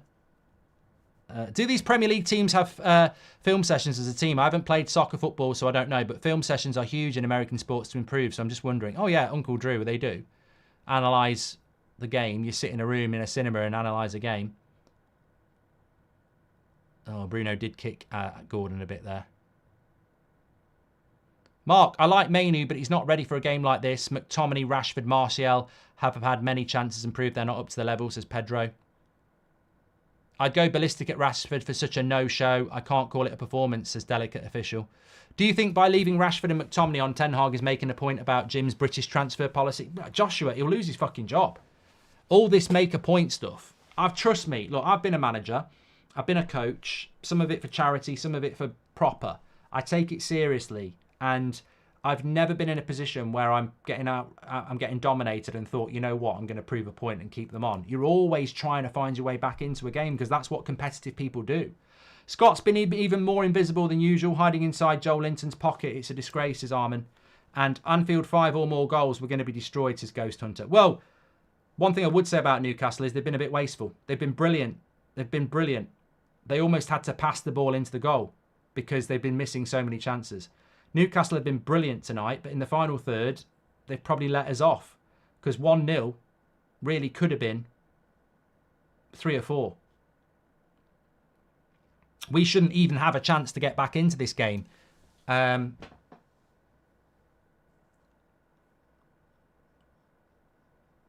I'll cry if Ten Hag gets sacked before Christmas. But look, I'm not gonna.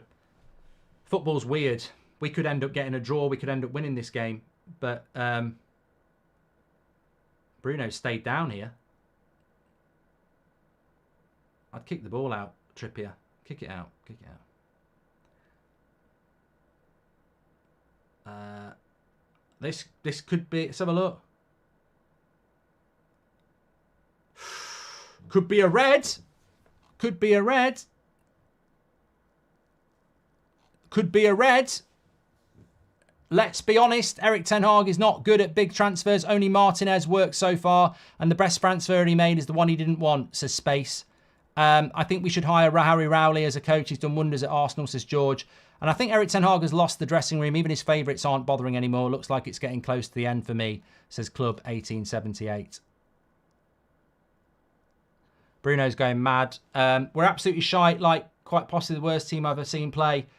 It's definitely a red, never a red. Look, to me, I don't think in real time it looked like a red, but when they show it back in slow motion, it did look a little bit like one. If United get beat 5-0 at Liverpool, does Erik Ten Hag survive, says Scott? Well, he might survive. He might survive here.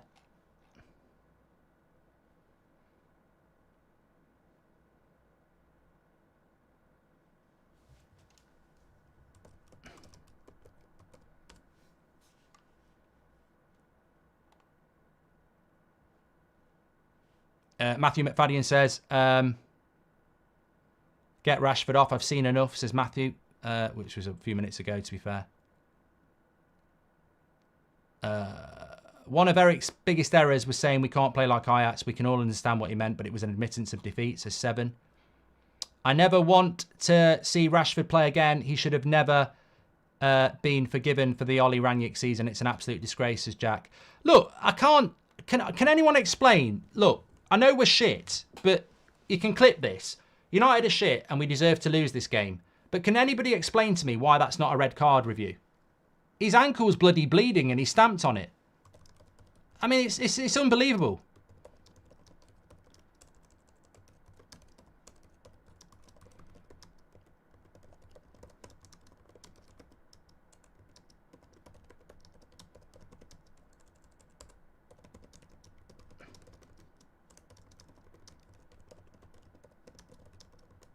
I'm just tweeting it out. I think that's shocking.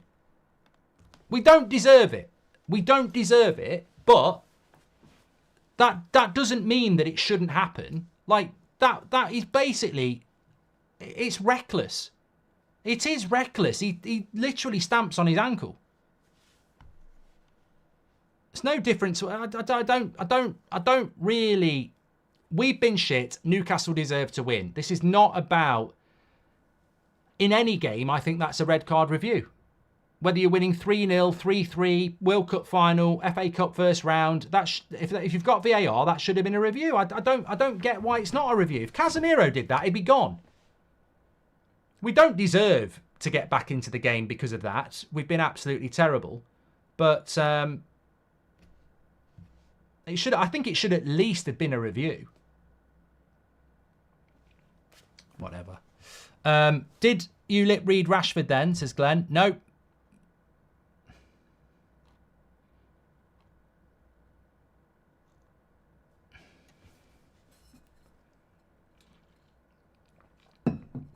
Didn't even get a yellow. Well, let's be fair. It was the only way we're getting back into a game, playing against 10 men. I think I speak for everyone that this is just ridiculous. How much more do we have to endure, says MCC7. McTominay won't be feeling cold tonight with the amount of time he's spent in Joel Linton's pocket. I'm nicking that one, Farmer. I'm nicking that one. It's a good one. Zero passion, zero fight. Cut the player's salary. We can't continue like this. Enough is enough, says JK. How many managers are these players going to get rid of, says Brian. We're absolutely shite, like quite possibly the worst United team I've seen play, says Trey. Is this shocking or is this just the standard now, says Big Matt. Top 6 club in terms of fans and support, but off the pitch, are we really top 6? Rashford with the body language that got past managers fired.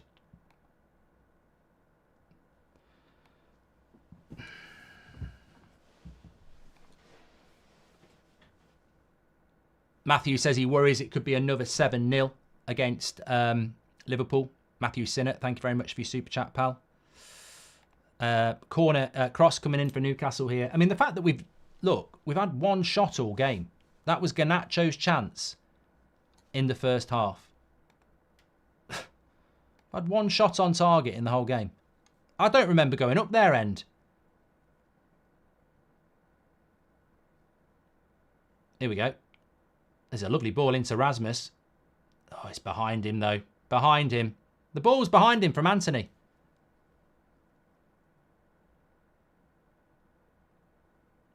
Too late now.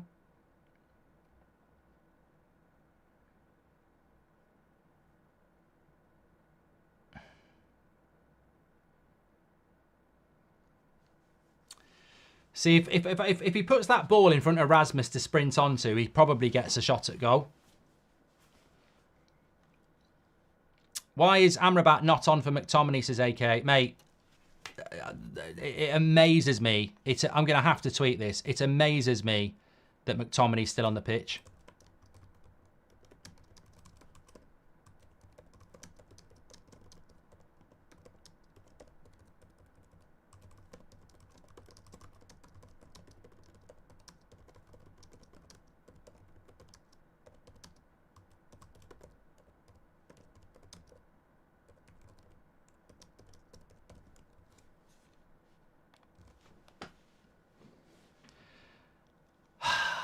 How good is Ali McCoy, says James. Ten Hag disappointed me, Mark. Expected more playing English players for the press, says Nicholas Lawler. We're absolutely shite. Like, I've done that one from Trey. I wasn't happy with the team when it came out. So, unless we get back into this game, you know where I'm going in full time. I wasn't happy with the team. I think he's picking the wrong players. You know, even the likes of Maguire, who've done okay. He suits playing for Leicester. He suits playing in this sort of a game where you're defending on the edge of your box, blocking and defending for your life. He's not a cultured centre-back. He's not a dominant centre-back. He can't get us up the pitch. Maguire suits these sort of games, and he has played well, but he suits a team that's getting dominated on the edge of their box, where he can block and win headers. He can't get us 20 metres up the pitch. He can't receive the ball from the goalkeeper and get us up the pitch. Bruno's too good for this team. I actually feel sorry for him, says Michael. Do you know if we're playing with midfielders? This is abysmal, says Kevin. Well, we mentioned this at half-time. You know, I feel sorry for Kobe Mainoo because he's got no support. We are a team that is too good to ever hit rock bottom, but too terrible to ever win anything, says Akil. The cycle will stay for years.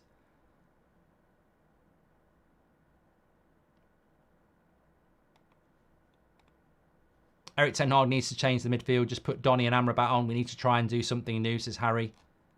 Well, how insulting is it to someone like Amrabat that he won't even bring you on when McTominay's had an absolute stinker and he still won't change it? And you know why he won't change it? Because he thinks McTominay might just pop up with a goal, and maybe he will.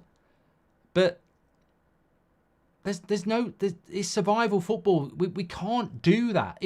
Imagine if McTominay gets a late equaliser. Are we going to really sit back and go, yeah, that was a great performance, and we can really build on that? He got late winners against Brentford, and we're still shit. It's temporary when we need to do something more permanent. We need to build that midfield. Newcastle have 36 touches in our box, and we've got 5, says L. Mason, big shout out, 13th birthday today. I feel sorry for Nick Pope. He must be freezing with nothing to do, says Chris. Well, it's like one of those adverts, isn't it? About, you know, if you've got a neighbour who's on their own and make sure they've got the heating on and send them some soup. Can we do that for Nick Pope? Palace, can you give a shout out to my granddad John, says Marcus. Of course I can. Shout out to granddad John.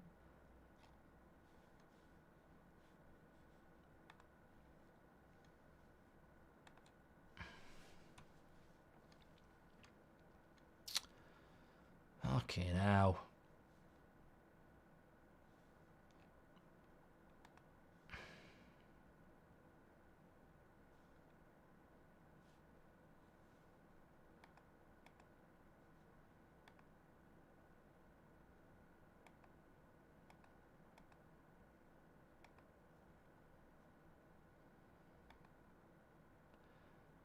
Newcastle, look at the way they're pinging the ball around. If he flicks it in here. Oh, Maguire's in the book there. Wild. Absolutely wild. And really, it could.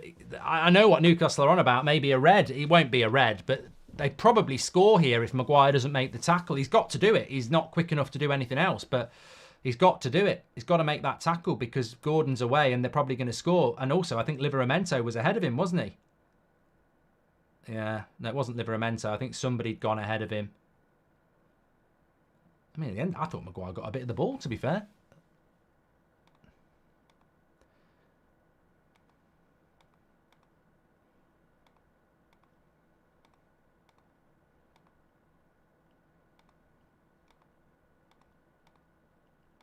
"11 shots in the box we've given up today."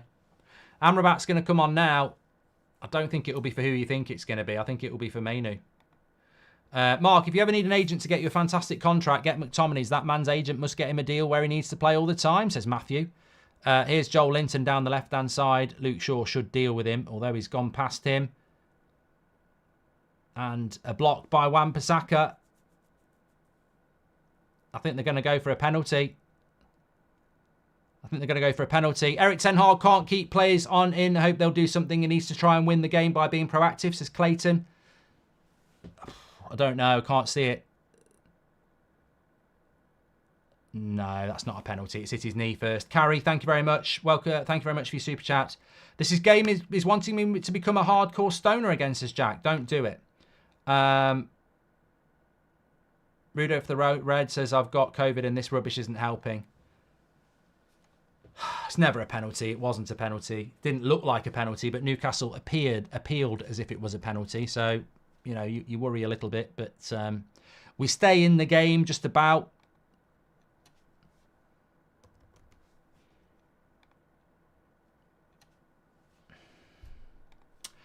Please do subscribe to the channel, by the way. Get involved with the United Stand. We're live every night at 8 o'clock, every morning at 10 o'clock. Watch-alongs, previews. We've got the fan forum tonight. We've got the match reaction. Player ratings are out on the website. I'll give you the link in a minute. We clear that.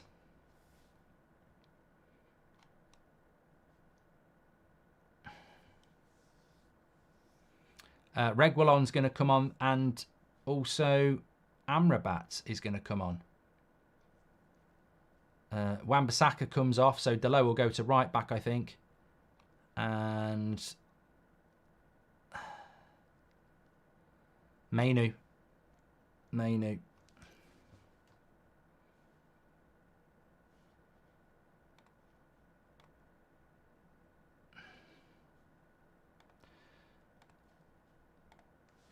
Oh, dear. Still keeps McTominay on.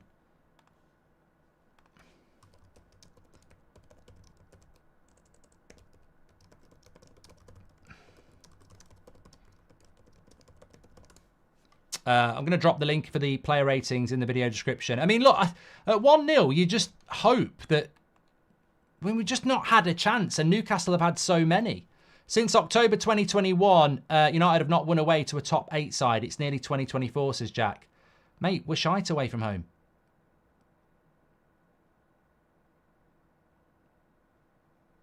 We're absolutely shite away from home, Jack. Paul says, yep, Man United haven't beat a top away team away since September 2021. Shout out to Mark Rooney. He loves your Mark, says Paul. Thank you. Happy holidays. Jamie Ward says, Ten Hag's got this so wrong tonight. I can't even defend it. And he's a massive Ten Hag fan, as am I.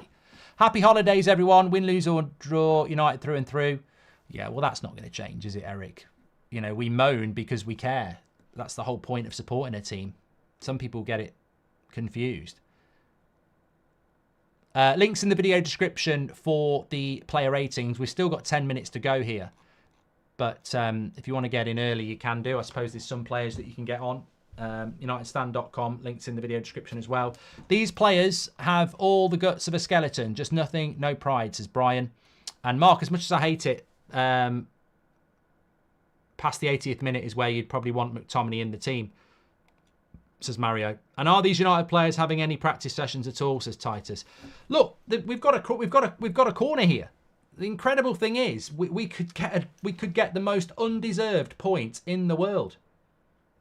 Ten Hag ball is worse than Ollie ball, or says Sean Atwood. Ten Hag isn't the man. Reguilon, oh, block. Maguire, Pope's lying down here.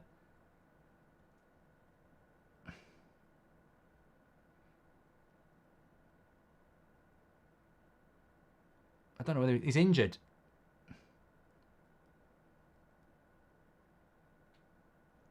Well, maybe we should have had a shot. It's not a head injury. It's not a head injury. I mean, this is horrific news for Newcastle because I don't know what he did. He just dived and hurt his knee. I'll tell you what, Maguire would have been shooting into an empty net. Great block by Joel Linton.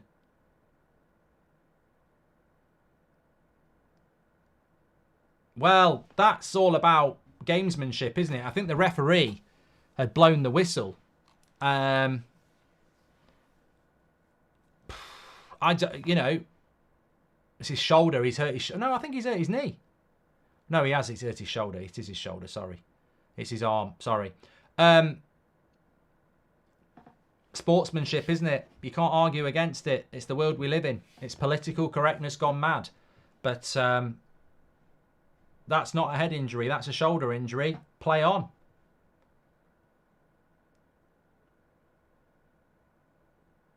Oh, look, you know what? I'm ruthless. I make no apologies. I'm ruthless. How does McTominay keep getting incriminated images of managers, says Callum?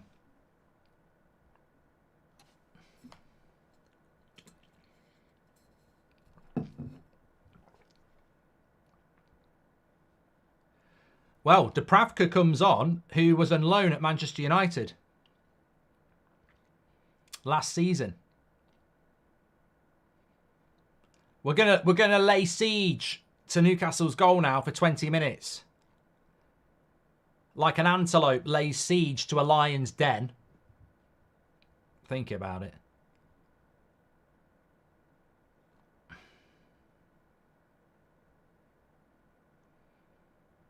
Oh, people are saying I'm classless now, and I've got no. The referee had blown the whistle. Chill out. Anthony couldn't have scored because the referee had blown the whistle. You're arguing about absolutely nothing.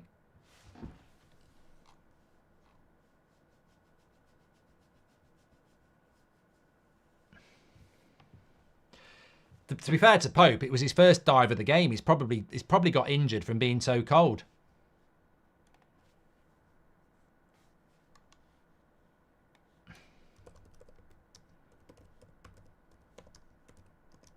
Dubravka's going to come on.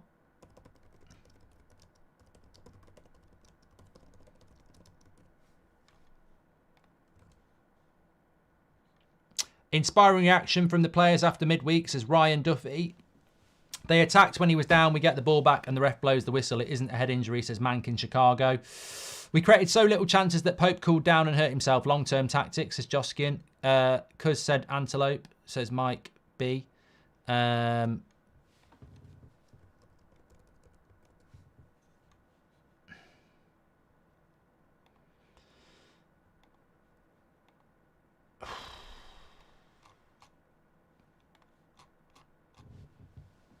This is why I don't like Saturday night football. Because if it's not a blockbuster, it's a fucking waste of a Saturday night. Can you give a shout out to my wife, Ange, says Albin. Shout out to Ange. Thanks everyone who's tuned in, by the way. I do think we hit 780,000. So subscribe, bottom right-hand corner. You're very welcome on the channel, the United Stand. Player ratings are in the video description. And we'll be talking about that on the match reaction. And then we've got the fan forum as well. What's your comments on Eric Ten Hag sub, says Dan? I thought the Anthony for Rashford sub was right. Probably would have done it at half-time. I thought the Højlund for Martial sub was right, but I'm not surprised it hasn't worked because it's not like we're attacking anyway. I mean, you could literally put Peter Crouch up front and I don't think it makes much of a difference. We're a mid-table team, says Vita, accept it. I think that Amrabat should have come on a lot earlier for McTominay and stuck him in next to Mainu, because he's got a good passing range and literally passes it to Livramento. I love the way Newcastle... Oh, go on. That's a lovely ball by Højlund. Great tackle by Trippier. Goes for a corner. I love the way Newcastle... I know they lost the ball there, but I love the way, under pressure, they'll roll it into somebody 10 metres away. That person will just hold it, knock it 1 metre, and they run onto it. Maybe keep Pope on the sideline, says Mank.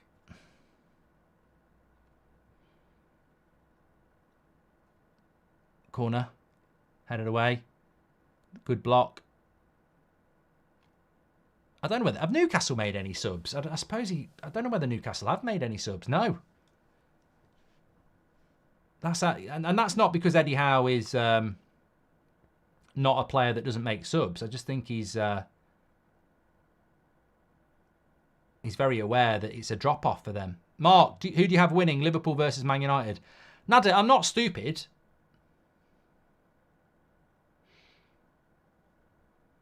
If Man United win at Liverpool, it'll be a Christmas miracle. Sod Kevin from Home Alone and his mum coming back from New York. Like, if we get 3 points at Anfield, forget the Polar Express. It'll be the Goldbridge Express. Drinks are on me. Got no. I don't believe. Look, you've always got a chance in football, but I don't think we would have a chance. Maguire's offside there. I think he's offside. Yeah. I think they're going to check it, but I think he's offside. I think he's offside.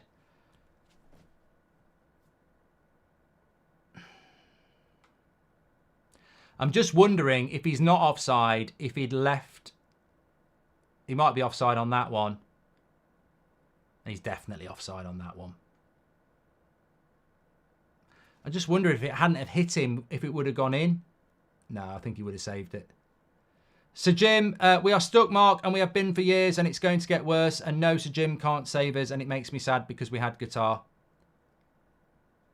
This is Andreas.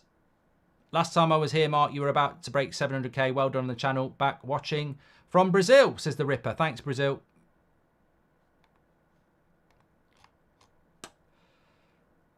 Notice how I didn't even react to that goal. Just in shot, what we got off a shot, says Rory.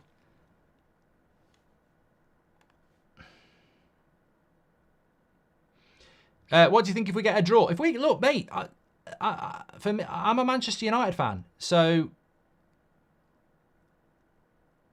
I'm a Manchester United fan. So if it's like some people didn't celebrate the Brentford result, and I said I don't understand how you can't celebrate beating Brentford, even though we probably didn't deserve it. Mohammed says, I hate seeing Varane on the bench. It's a joke. It's a joke. But, you know, 90th minute. Shit, I didn't realise that we were there.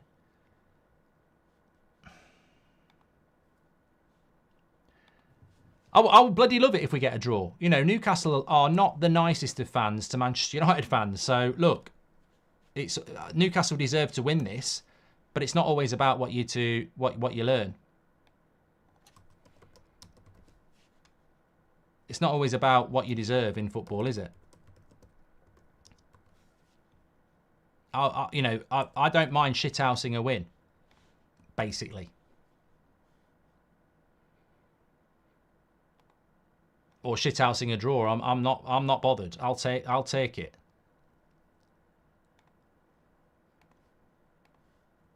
We absolutely don't deserve it. We've had 1 shot on goal. They've had 22 shots and 4 shots on target, which is actually a reflection on how many chances they've actually missed. Stonesbury, thank you very much for being a member for 19 months. This isn't United. Stockport would have a better game. The midfield has been non-existent, says Robert. Literally our best centre-back on the bench, says Mohammed. Shout out to Alamance on way home from Diner, listening, says Gemma. Thank you very much, Gemma. Hope you're doing well. Lamont, I think she said. Shout out to Lamont. Hope you're doing well. Right, McTominay. His goal hanging a bit. passes it to a Newcastle player. That's an improvement. At least he passed it. Joel Linton steps away from him. Liveramento's off on a run. Anthony, he will get a yellow card.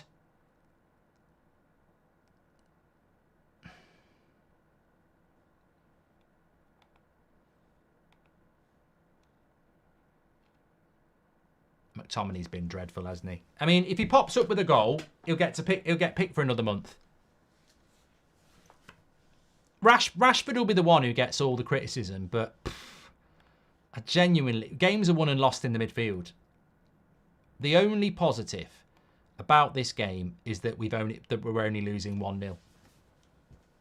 I don't know what it is about us at the moment, but Everton should have scored 3 or 4. Newcastle should have scored 3 or 4. We've conceded 1 in our last 2 Premier League games.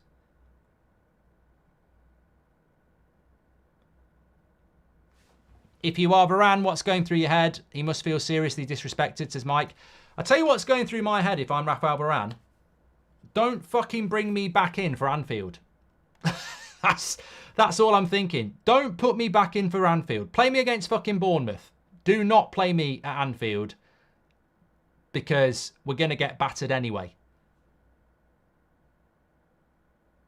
I mean, we have been a little bit better since Amrabat and Reguilon came in, but I don't know whether that's just because of... I don't know whether that's because of Newcastle just sitting back a bit. Isaac up against Amrabat. Well done, Luke Shaw. Well done, Luke Shaw. And Amrabat. How many managers are we going to sack until these plastic reactionary fans realise a manager needs more than 1.5 seasons, says Ben. Mate, I agree. I agree.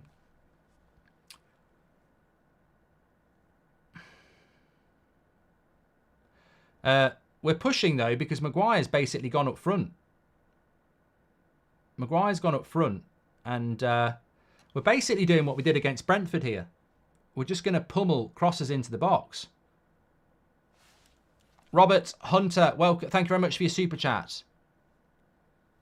I mean, look, I'm going to say this now. If we do get this, I will celebrate. But can I just do a disclaimer? This is a fucking joke. If we get back into this game, whether it's a draw or a win, we did it against Brentford. It was scammy, and it's based on basically hit and hope survival football. There's the disclaimer. But I will celebrate. I'm warning you. I will celebrate.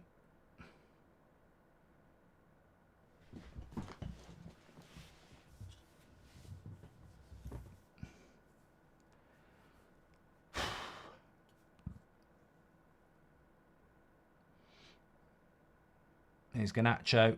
Another chance to whip a cross in. I've got to move it quick. 5 minutes of this extra time have gone. Stoppage time. Marvin says you can't celebrate this. Watch me. Watch me. I need something. We could still win it, says Fennec. It's shit. It's shit. It's really, really shit.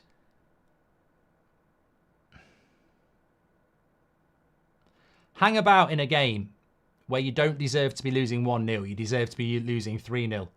And then just spam a load of long balls into the box.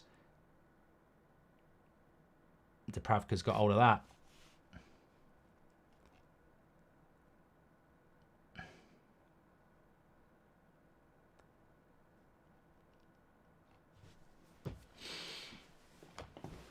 Well, when you come up against somebody decent, this is what happens. That's what happens. Can we all just chip in and pay for a blimp with McTominay out flying across the sky at Old Trafford, says Jamie. Time to change our name and stop being embarrassed, says Gershon.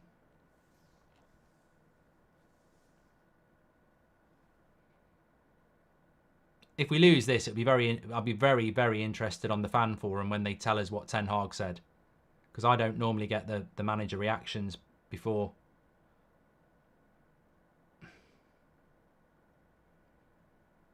Maguire's playing on the wing.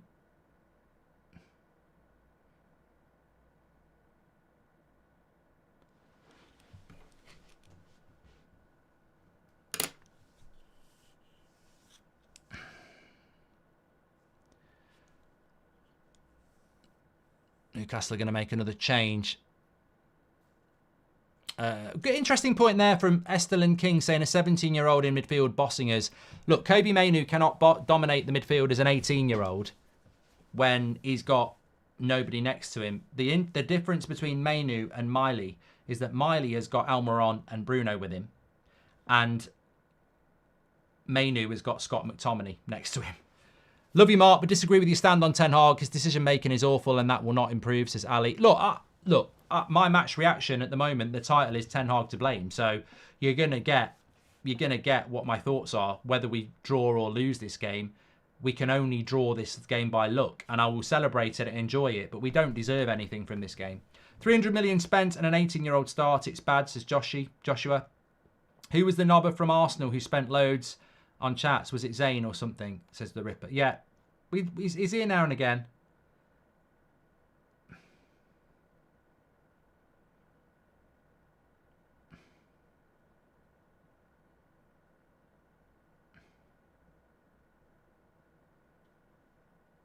Still a couple of minutes to go here. Is Ten Hag skinning? Is Ten Hag skating on thin ice, says Simon. Well, we've not lost yet. Amrabat.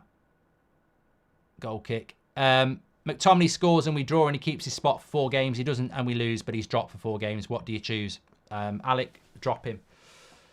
I've had enough of McTominay and his fucking goals that hide shit performances, and ultimately, I think that scoreline today, you know, people clip me out of context all the time. Clip this for Newcastle fans. That score is a disgrace today. 1-0 is an absolute disgrace. It doesn't reflect the game at all. It should be 3 or 4-0. We don't fucking... 1-0 is an absolute joke. 1-0's a good result for us, and losing's never good. But 1-0 is an absolute joke. That is a disgraceful performance from Manchester United. And it's nothing to do with Champions League football. It's nothing to do with being tired. It's because we're not good enough. Eddie Howe has played against Man United twice now with his reserves at Old Trafford and with his first team today, and they battered us. They're a better team. They're a better team than us who want to play for their shirt. Newcastle players want to play for Newcastle more than Man United players want to play for Manchester United. Just a very, very shit performance. And look, could Ten Hag lose his job? Honestly, that Liverpool game is very worrying. We had 3 games in 6 days. Everton, Galatasaray and Newcastle. We've won 1, drawn 1, lost 1. That was never going to be enough. And I mean, Maguire here is just... Why is Maguire up front? Trippier's just made him look like a fucking lamppost.